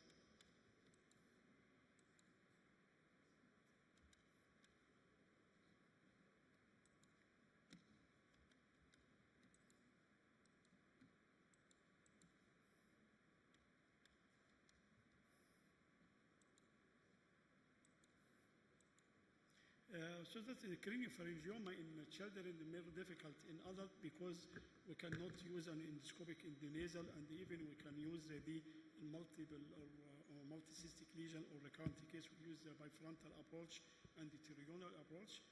But most important is teamwork with the pediatric and endocrinologist and neuro-oncologist. Thank you very much.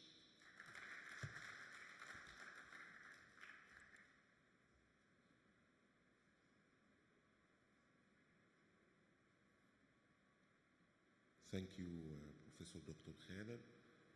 Any questions? Okay. Next presentation is by Professor Dr. Salah Hassin, Professor of Endocrinology. He will present a talk about endocrinological management of craniopharyngioma in adults, so he's kindly asked to start his presentation.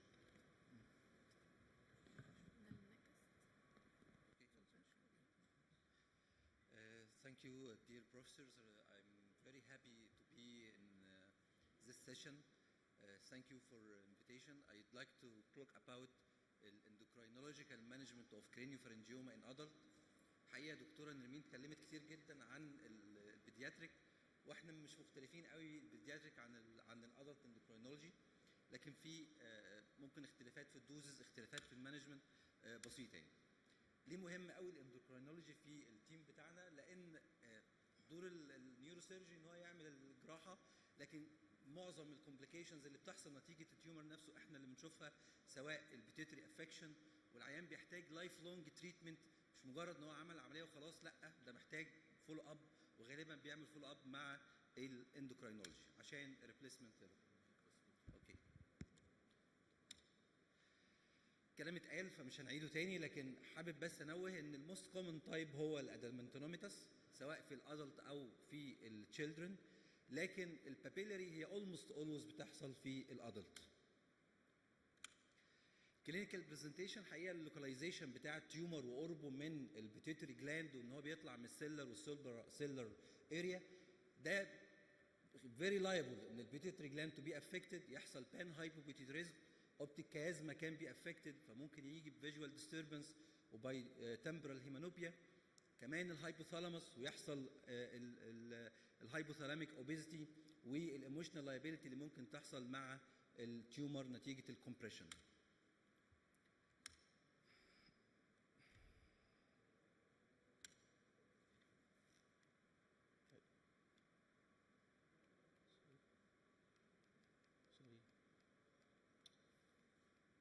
ممكن نرجع بس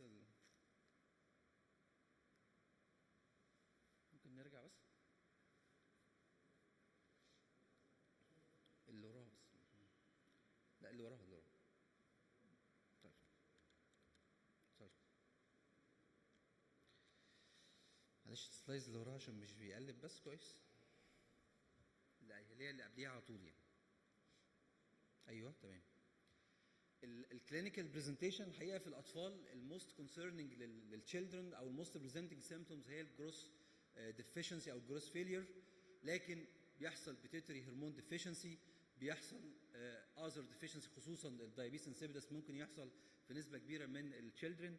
احنا في الادلت اكتر حاجه بتبقى بريزنتنج هي السكشوال ديسفانكشنز اللي بتحصل نتيجه افكشن لل اتش والاف اس اتش، لكن دايابيتس انسيبيدس بيحصل، هيدروكيفالس بيحصل، كوجنيتيف امبيرمنت والهايبوثالاميك اوبيستي بتحصل نتيجه الكومبريشن اوف ذا تيومر.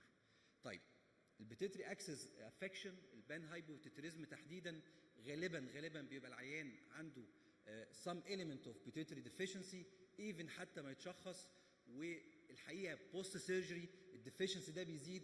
يعني احنا قوي ما بنأملش بوست سيرجري ان الهرمونال ديسارينجمنت اللي حصل بسبب التيومر ان هو يتحسن، غالبا بيسوء. لو عنده partial deficiency ممكن بوست سيرجري يتحول لبان هايبوبيتيوتريزم.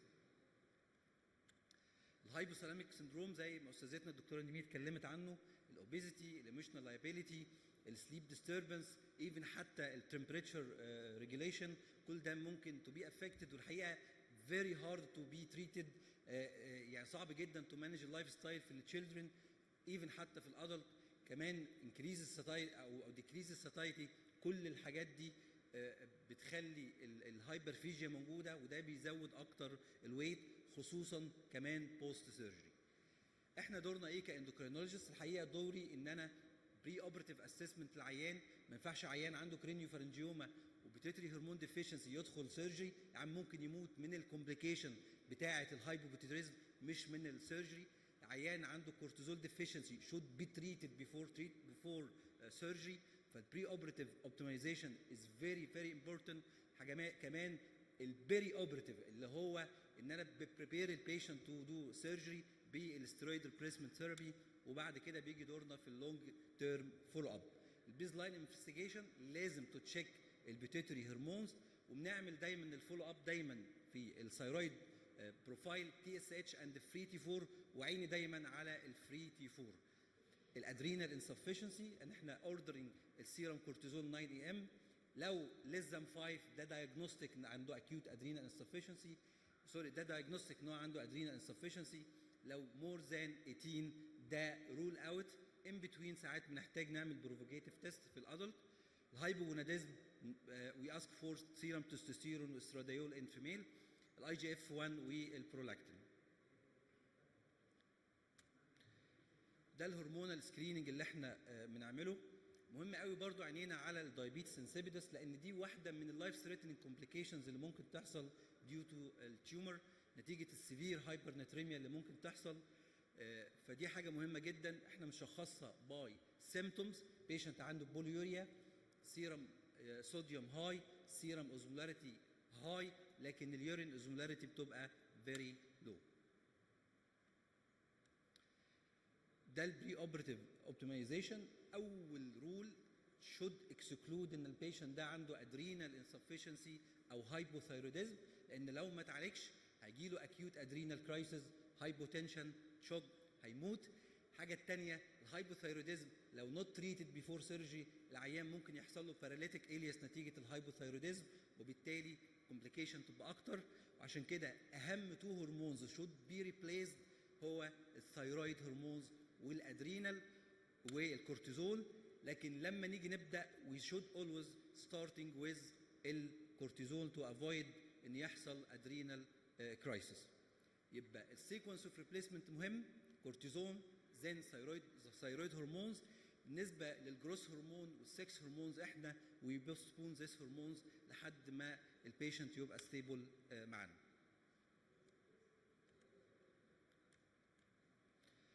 طبعا احنا مش زي البرايمري ادرينال انسفشنس بنستخدم الفلودروكورتيزون، احنا ده السكندري ادرينال انسفشنس اللي بيحصل نتيجه البان هايبوبيتيتريزم احنا ما بنستخدمش الفلودروكورتيزون.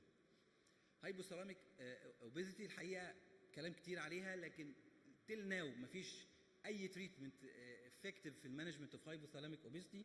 في كلام على الليراجلوتايد واتعملت عليه ليميتد ترايلز. الويت ريدكشن ما كانش احسن حاجه، لكن الكلام كله دلوقتي على البارياتريك سيرجري خاصه البايباس.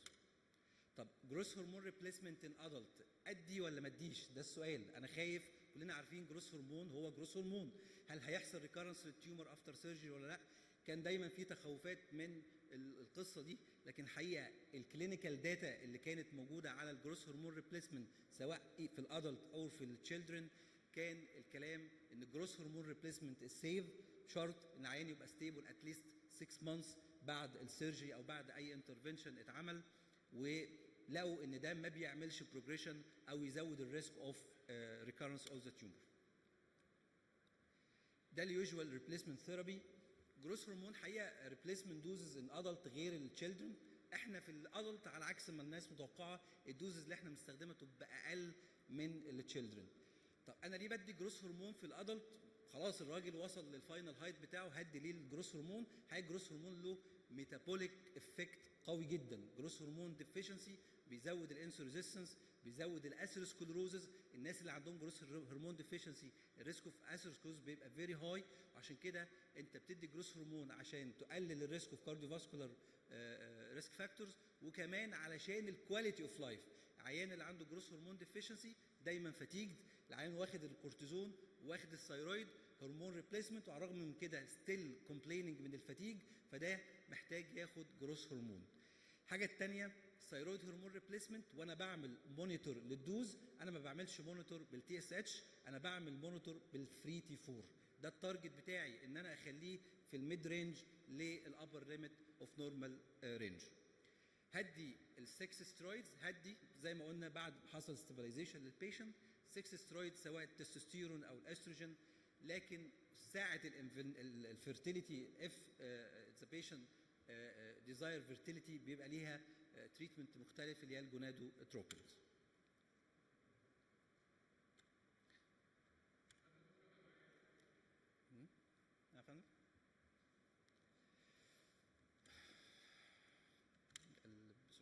طيب الاسترويد كفرج في البري اوبراتيف بيريود، الحقيقه دي حاجه مهمه جدا بالنسبه لنا وبالنسبه لاساتذتنا في النيورو سيرجري، ان ازاي احضر العيان بري اوبراتيف. اول حاجه عشان تو بريفنت الادرينال كرايسيس انا لازم اخد بارنترال اور اي في كورتيكوستيرويدز تو افويد ان يحصل ادرينال اكيوت ادرينال انسفشنسي.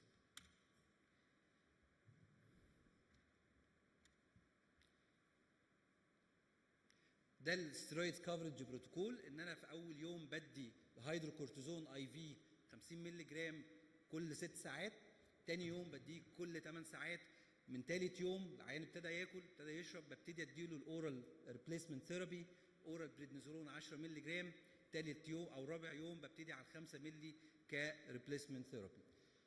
احيانا في اليوم السابع لو في امل ان العيان ده ممكن يريكفر الادرينال او الاي سي تي اتش، احيانا بنعمل تيست في اليوم السابع من السيرجري، اعمل السيرم كورتيزول اشوف العيان ده ابتدى الاي سي تي اتش يطلع والكورتيزون يزيد ولا لا. لو في اليوم السابع الكورتيزون ليفل اقل من 5 ده خلاص دايجنوستيك ان هو عنده ادرينال انسفشنسي وهيكمل على الكورتيكوستيرويدز كريبليسمنت ثيرابي فور ايفر.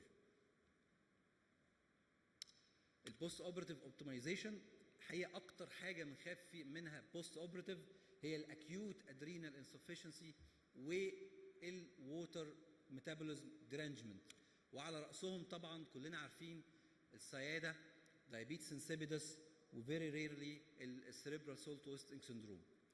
حقيقه الدايابيتس انسيبيدس ليها كذا باترن بوست سيرجيكال، يا اما ترانزيانت تقعد 24 48 ساعه وبتريزولف، يا اما بيرمننت وده لو حصل ديجنريشن 90% من النيورونز اللي بتطلع الانتي دايوريتيك هرمونز، يا اما ترايفيزيك باترن.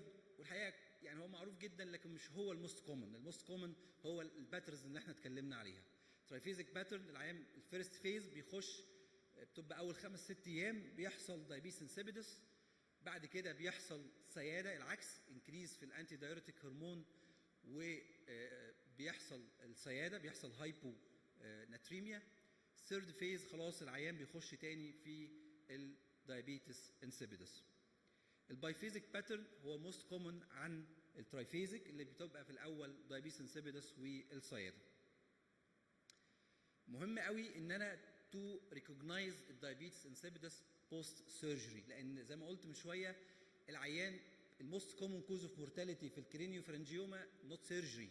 موست كومن مورتاليتي هي الاندوكراينال امبالانس خصوصا اكيوت ادرينال انسفشنسي والديستربنس اللي بيحصل في الووتر ميتابوليزم. فعشان كده suspect when to suspect is very important. So I should suspect diabetes insipidus. عيان طالع من العمليه في بوليوريا بيجيب يورين اكتر من 50 مللي بير كي جي بير داي او اكتر من 3.5 لتر في اليوم، لازم I should suspect. او اليورين فوليوم في اول ساعتين بوست سيرجي بيجيب اكتر من 200 ل 300 مللي في الساعه في اول ساعتين، you should be concerned about the diabetes insipidus. وهنا بعمل البلازما صوديوم، بعمل اليورين البلازما اوزمولاريتي، لو اكتر من 295 واليورين اوزمولاريتي از لو ده دايجنوستيك ان العيان عنده دايابيتس انسيبيدس ولازم ياخد الانتي دايوريتيك هرمون. عشان كده بوست اوبراتيف كير از فيري امبورتنت ان انا تو فولو الصوديوم وفولو اليورين والسيرم اوزمولاريتي اتليست كل 12 ساعه. لو ما عنديش السيرم او اليورين اوزمولاريتي ممكن استعين باليورين سبيسيفيك جرافيتي. مهم جدا الاكسبكتد مانجمنت. لما اشخص دايابيتس انسيبيدس العيان لازم ياخد التريتمنت بتاعه اللي هو الديسموبريسن، ويتاخد اي في او سبكتينيوس لكن او اورال. لكن النيزل الحقيقه هو مش موجود في مصر، لكن النيزل حتى مش مستحب قوي علشان النيزل كونجيشن اللي بيحصل بوست اوبراتيف في الترانزنيزل ابروتش. السياده واحد من الكومبليكيشنز اللي ممكن تحصل نتيجه disturbance في الانتي دايوريتيك هرمون. بيحصل انكريز في الانتي دايوريتيك هرمون، ببساطه انتي دايوريتيك هرمون زاد فالجسم بيحوش ميه اكتر وبالتالي بيحصل هايبوناتريميا. دي الكاركترستيك فيتشرز بتاعت السياده. لو مايلد هايبوناتريميا بس بخلي العين يعمل ووتر ريستريكشن، لو سيفير هايبوناتريميا العين ممكن يحتاج ان هو ياخد هايبرتونيك سلاين. بالنسبه للسريبرال سول تويستنج دي حاجه فيري رير، والحقيقه عشان تفرق ما بينها وما بين السياده هي الفرق في الاثنين بيشتركوا ان عندهم هايبوناتريميا بوست اوبراتيف، الاثنين بيشتركوا ان اليورينري صوديوم از هاي بوست اوبراتيف. صعب جدا ان انت تفرق ما بينهم الا بالفوليميا. العيان اللي عنده سريبرال سول تويستنج من اسمه بيبقى عنده هايبوفوليميا، لكن عيان السياده ما بيبقى ما عندوش الهايبوفوليميا.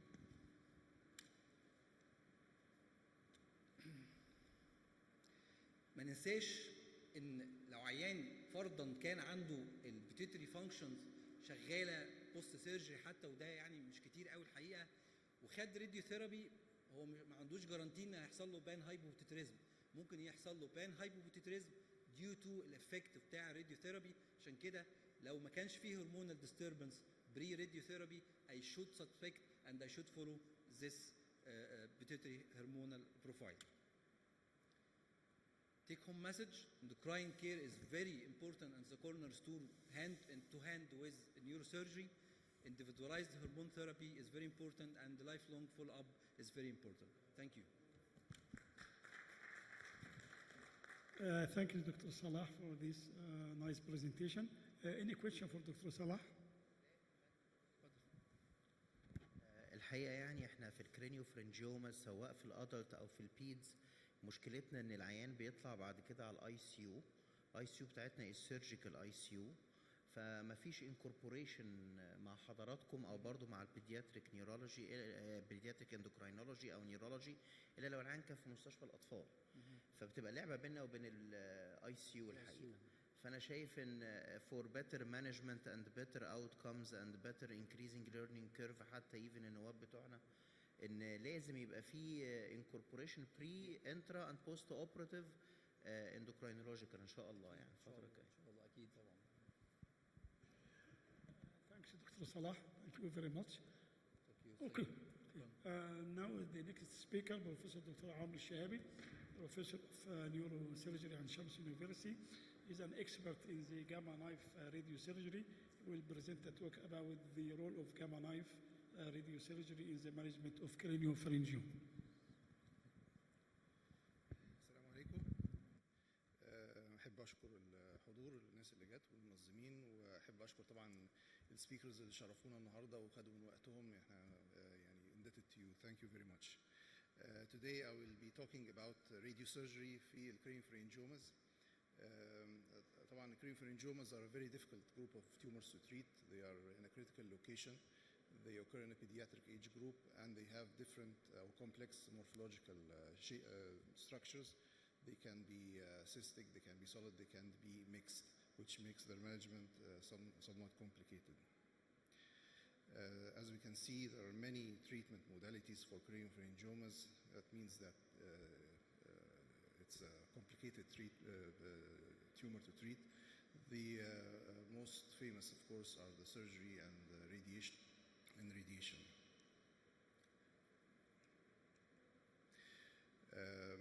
Talk about the surgical results. Of course, tumor control depends on how much you can remove from the tumor. Complete resection or near complete resection has a higher tumor control rate. A partial resection, of course, logically has a lower tumor control rate. Against this, if the more you remove from the tumor, the more you have complications, the more the mortality, the more the morbidity, including, of course, hypothalamic and pituitary dysfunctions, visual and neurocognitive effects. So basically, in surgery, there's a balance between trying to achieve a complete tumor or a near complete tumor resection to provide better tumor control and minimize the morbidity and mortality from surgery. That's why radiotherapy has emerged as an adjuvant form of treatment, doing a partial resection or subtotal resection followed by some form of radiation treatment. Of course, radiotherapy, or conventional radiotherapy, is one of the oldest forms of treatment. The problem with conventional radiotherapy is that large areas of the normal tissue receive radiation, which may cause detrimental effects to the patient, including, of course, radionecrosis, optic neuritis, secondary malignancies, and cognitive disturbance, especially in the pediatric age group, which is the common group in which these tumors occur. I will leave this part for Professor Dr. Khalid. He's the oncological expert. But let me show you this. This is the difference between radiation distribution in a case of 3D conformal radiotherapy and radiosurgery. As you can see here, the radiation fall off here in radiosurgery is much steeper, while here in the conformal radiotherapy you can see large swabs of brain tissue receiving radiation. The first case to be treated by stereotactic radiosurgery, let me just explain what stereotactic radiosurgery for those who do not have an idea about it. It is a form of focused radiation that is delivered to the tumor tissue with a steep radiation fall off outside the tumor target. It is usually given in a single up to 5 fractions. The commonest machine used for stereotactic radiosurgery is the gamma knife. It was invented in the late 1940s by Swedish neurosurgeon Lars Leksell. The first case to be treated by the gamma knife that we know today was in 1967, and it was a craniopharyngioma case. How gamma knife is different from other treatment modalities, it is of course minimally invasive, it's safe to critical structures, you can control how much radiation is received by each tumor tissue, lower morbidity, and you can even retreat patients that have failed treatment. The tumor control is very variable in these tumors. It depends on several factors, of course, the series size, the duration of follow-up, the morphological tumor type, the size of the tumor, the dose given also to the tumor. The morbidity is up to about 20% and is mainly restricted to hypothalamic or pituitary hormone dysfunction. What we conventionally have problems with when using radiosurgery in craniopharyngiomas is, as I said, there are three distinct types of craniopharyngiomas: the solid, the cystic, and the mixed type. It's the cystic part of the craniopharyngiomas that pose a difficulty in the treatment of craniopharyngiomas. They are more resistant to radiation. The second thing is that the visual pathway or the optic pathway may be obscured by the tumor itself, so you cannot protect it. And the third thing is these tumors commonly develop secondary cysts or new cysts along their follow-up. First of all, the cystic part, as I said, is the main cause of tumor progression in craniopharyngiomas. The solid part is more radiosensitive than the cystic part, probably because the solid part is usually a papillary type, which is more radiosensitive than the adematinomatous type, which is the cystic type. As I said, the inability to properly visualize the optic pathway may be either post-operatively after surgery, there are adhesions and reaction, so you cannot properly see the optic pathway. The other thing is that craniopharyngiomas grow in a different way than other supracellular tumors. They can surround the optic nerve or optic pathway completely. They can be partially below and above the optic pathway, unlike common tumors in this area, such as meningiomas or pituitary adenomas, where they displace the optic nerve to one side or upwards, for example. And as I said, the problem with of secondary cysts that develop after that, after you treat, cysts can develop in other areas around the treated tumor. Also, the multicystic type of craniopharyngiomas are also difficult to treat. The dose that we use, the first paper, the pilot study that was done in 1971 by Lars Leksell, he used a variety of doses from 3 to 25 degrees. It was not known at the time what the effective dose was, but now we know it's from between 6 and 12 degrees. The main limitation was the toxicity to the visual pathway. And now we know that the visual pathway can tolerate up to 10 grays. The common indications that we use gamma knife for in craniopharyngiomas is either residual tumor, a recurrent tumor, as part of a multimodal management, or primary cases in a few selected cases. A note of importance here is that even after treatment of cystic craniopharyngiomas with gamma knife, the cyst may continue to accumulate fluid during the first year. There's a latency between the treatment and the eventual stoppage of secretion from the cyst wall of craniopharyngiomas. So during that period, the cyst may still accumulate some fluid. The second part is that you can see a case of a mixed craniopharyngioma with a solid and cystic part, where the solid part may shrink and the cystic part may become bigger. First of all, because of the latency period I explained, and in some cases, as I said, the cystic part of the craniopharyngioma is more radio-resistant, may need retreatment at a later part of follow-up. So we can use the gamma knife as part of a multimodal approach. First of all, before radiosurgery, if there's a cystic part, we can try to decrease the size of the cystic part before treatment. First of all, to partially alleviate the symptoms, the compressive symptoms, and second of all, to create a distance between these tumor and the visual pathway so that we can more safely treat the tumor and we can see the visual pathway or optic pathway more clearly. The second is that we can sometimes require some form of cyst reduction after radiosurgery, as I said, because of the latency period that occurs for cystic cardiopharyngiomas. How do we accomplish this in a neurosurgical setup? Either we can do intermittent stereotactic aspirations, or we can do an Ommaya reservoir. It is a form of reservoir that is connected to a catheter inserted into the cyst, so that we can do some subcutaneous aspirations without needing to go into the operating room every time.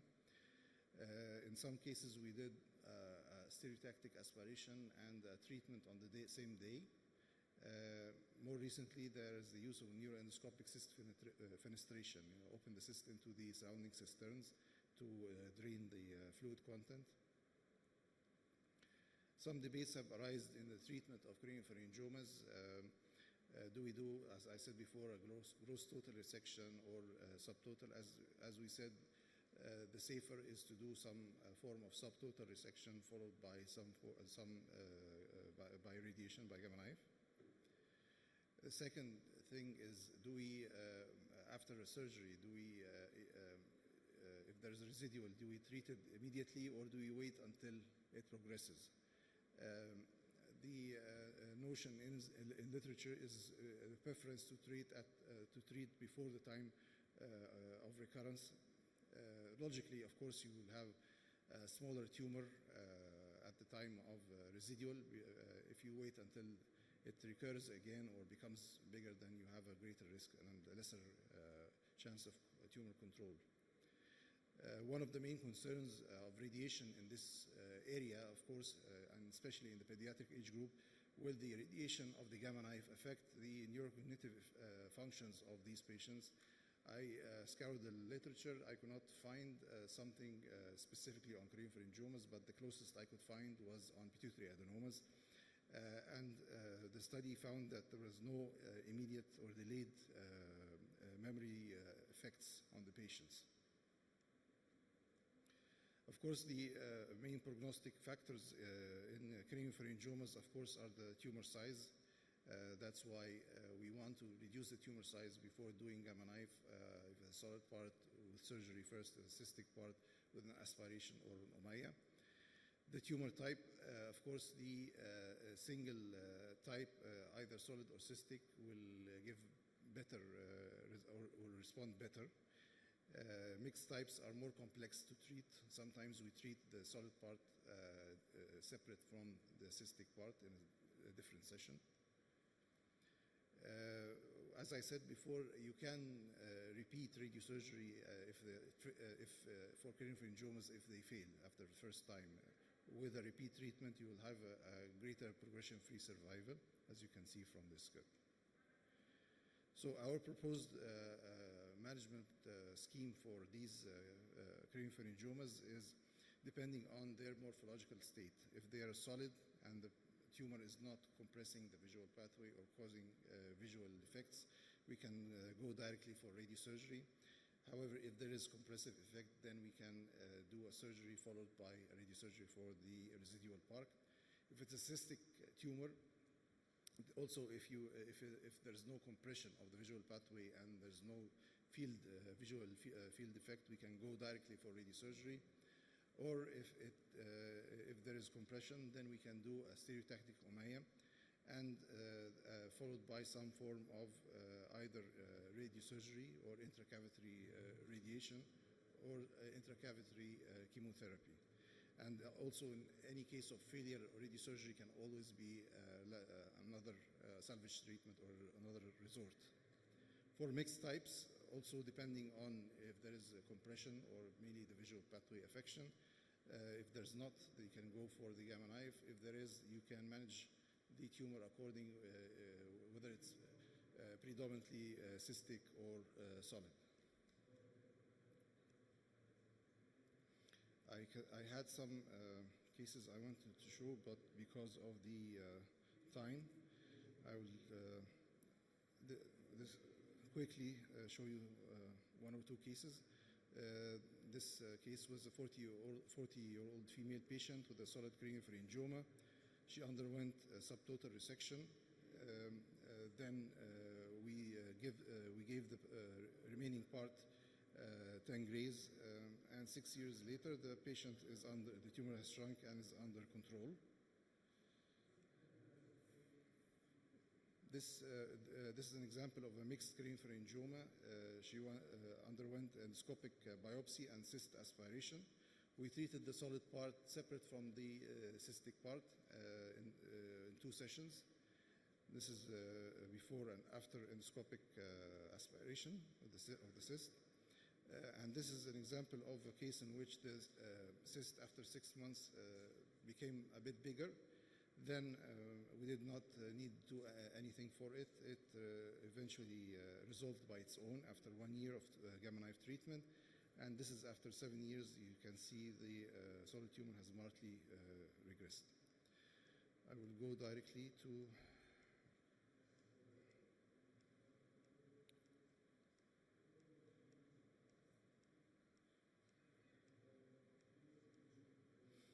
So craniopharyngioma management is supposed to be an individualized management of each case on its own. Multimodal management, which includes radiosurgery, can be a way of improving the recurrence-free survival and reduce the morbidity and mortality. Thank you very much.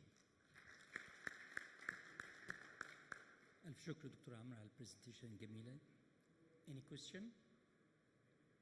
Now to the last session.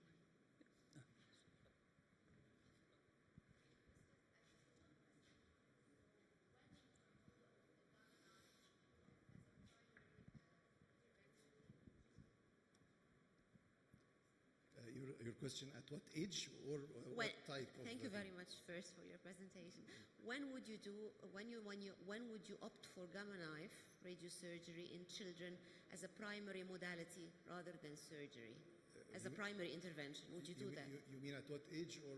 No, I mean, what are the indications? I mean, would you say, I'm not going to do surgery, I'm just going to do radiotherapy, radiosurgery? If you can clearly see the visual pathway and there is no compression of the visual pathway, the patient does not have compressive manifestations, and you can clearly see the visual pathway, you can go directly for radiosurgery. And as I said, I demonstrated in the talk, if there is a concern regarding the radiation in a young age group, in this young age group, gamma knife differs from other forms of radiation. The main concern is the neurocognitive effect, the hippocampus. As you saw from the radiation distribution, the hippocampus receives nil actually. And as I said, another concern, the other concern is the visual pathway. If you can clearly see it, then you can protect it. شكرا دكتور عمرو. Now we will move to the last lecture. Professor Dr. Khalid Abdelkarim, Professor of Oncology and Radiotherapy, will discuss craniopharyngioma from oncological perspective. وبنستأذنكم في الآخر إن شاء الله هيبقى في جروب فوتو لينا كلنا. شكرا. Thank you, dear Chairman and dear old friend, Dr. Mohammed Wael Samir. I'm here between family and friends. I started my relationship in the neurosurgery department since more than 30 years ago. So I'm finding myself in my comfort zone. So I'll try to be so fast because we are all late right now. And I will preserve your attention span. Believe me, I know we are always in need for a rest in Friday. I urge you to search Medscape. Medscape had 2 pages for craniopharyngioma, one general and one with the treatment management. Both of them are elegantly collecting the data about craniopharyngioma, and I'm not in position to waste time for introduction.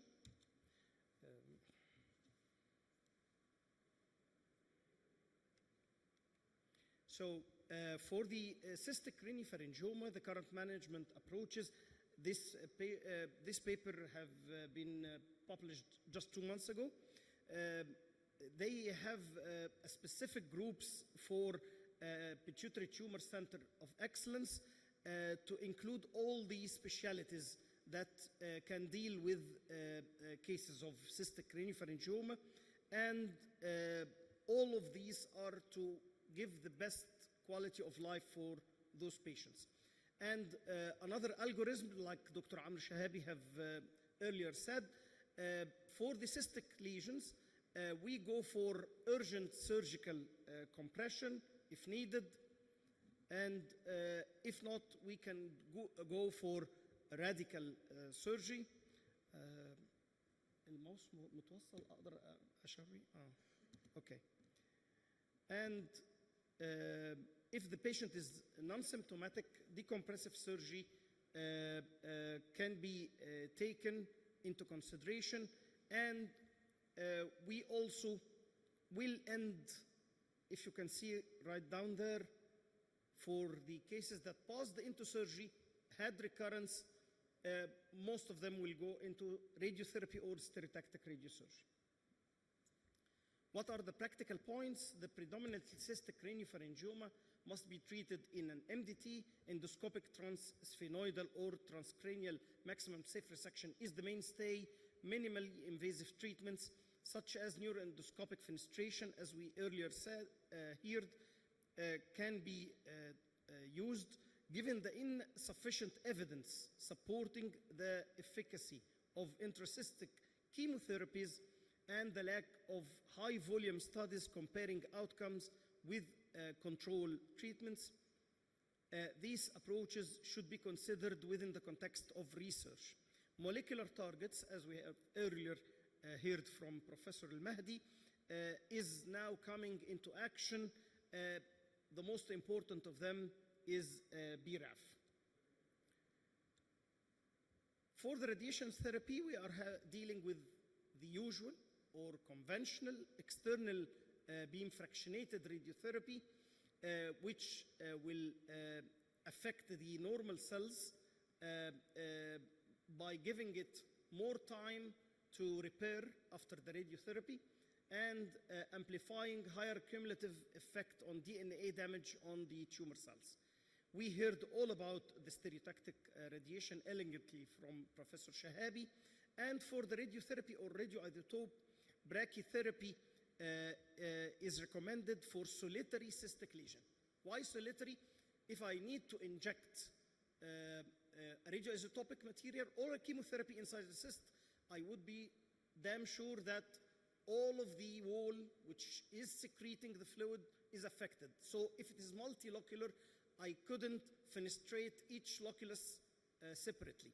For the chemotherapy, the most important problem is that the chemotherapy is not, by all means, to infiltrate the normal brain parenchyma or the meninges. It will cause many hazardous effects, sometimes meningitis or encephalitis. So this was the challenge on using intracystic chemotherapy, but the improvement in the application of the Ommaya reservoir and the endoscopic treatments made it much easier.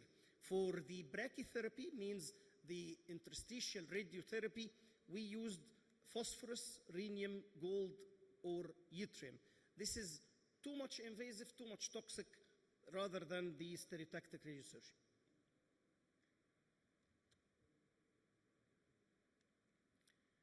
The intracystic chemotherapy, the most importantly used agent was the bleomycin, and the limitation of the thing, as I told you, is about how to inject it without harming the normal brain.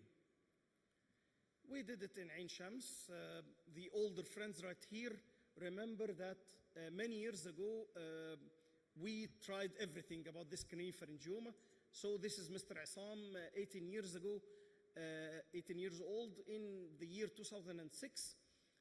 We actually did a lot of research to see how could we prevent the leakage of the chemotherapy outside the cyst.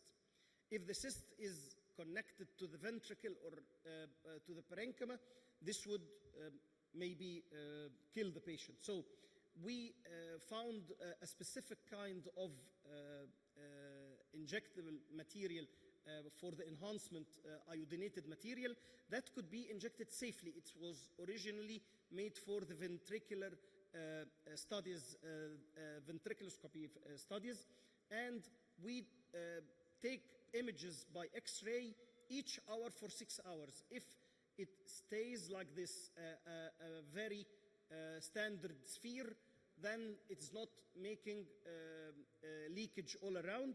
Then we inject our bleomycin for a day or two according to the size of the lesion, and after 6 months, this what the lesion was seen like.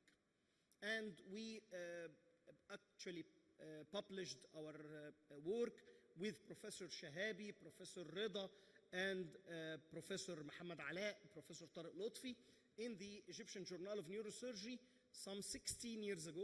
And it was, like Dr. Amr said, injecting bleomycin for the cystic part, collapsing the cystic lesion with the Ommaya reservoir, then go for gamma knife treatment.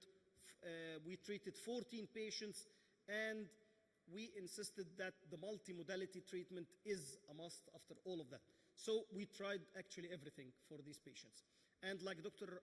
Shahabi kindly shown us earlier, the current advantage is about limiting the dose to the gross tumor volume without affecting the rather normal surrounding brain tissue.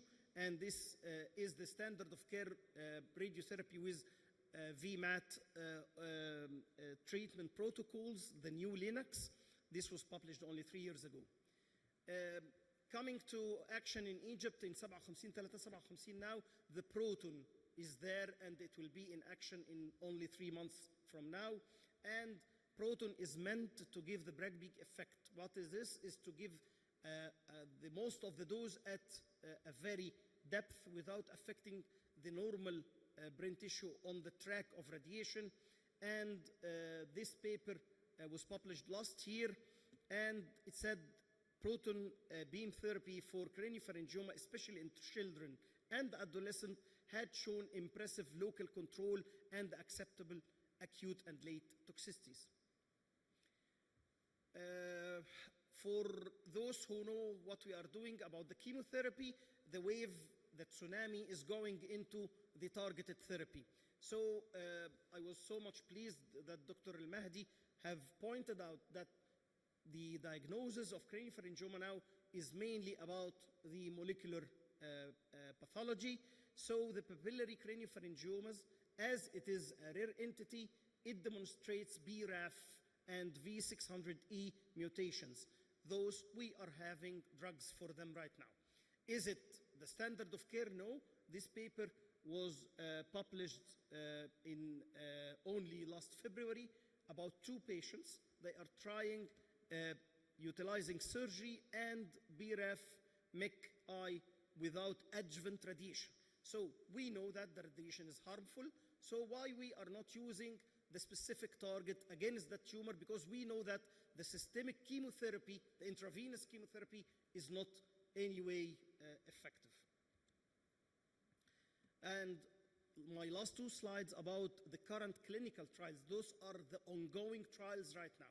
We are trying to preserve the patients from having harmful radiotherapy, not like the stereotactic radiosurgery, but the external beam radiotherapy. So the craniopharyngioma, if it is adamantinomatous or papillary, cystic or solid, most of them is having the PD-L1 and the BRAF. those we are having treatments for them. And this led to those ongoing recruiting patients right now for the European and American Societies of Neuro-Oncology with the names. I don't like to bother you a lot with them because I don't like them myself. But the most important one in the market is nivolumab, which is the anti-PD-L1 and the anti-BRAF like vemurafenib. Those are in action for other tumors right now, like the lung, like the GIT, but they found the target there in the craniopharyngioma, so why not to be tried in larger studies? And again, the take-home message, like everyone have said, the MDT is a must. Post-operative external beam or better stereotactic radiosurgery for the residual, brachytherapy or interstitial chemotherapy for the recurrent cystic lesions. Targeted therapy is becoming part of our daily management in a very good, powerful trials. And thank you. Sorry for your time. Thank you so much.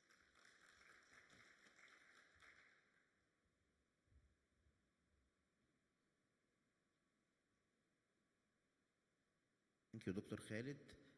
Any questions? طبعا دكتور خالد مش غريب عن اسمه جراحة المخ والأعصاب زي ما هو قال، يعني هو معانا بس احنا سايبينه في الراديو ثيرابي كده، يعني عاملين له انتداب في الراديو ثيرابي. ثانك يو. الحقيقة بنشكر كل السادة الحضور. متهيألي السيشن كان برودكتيف لأن هو قدم المالتيبل اسبيكتس كلها، وبنشكر الجميع.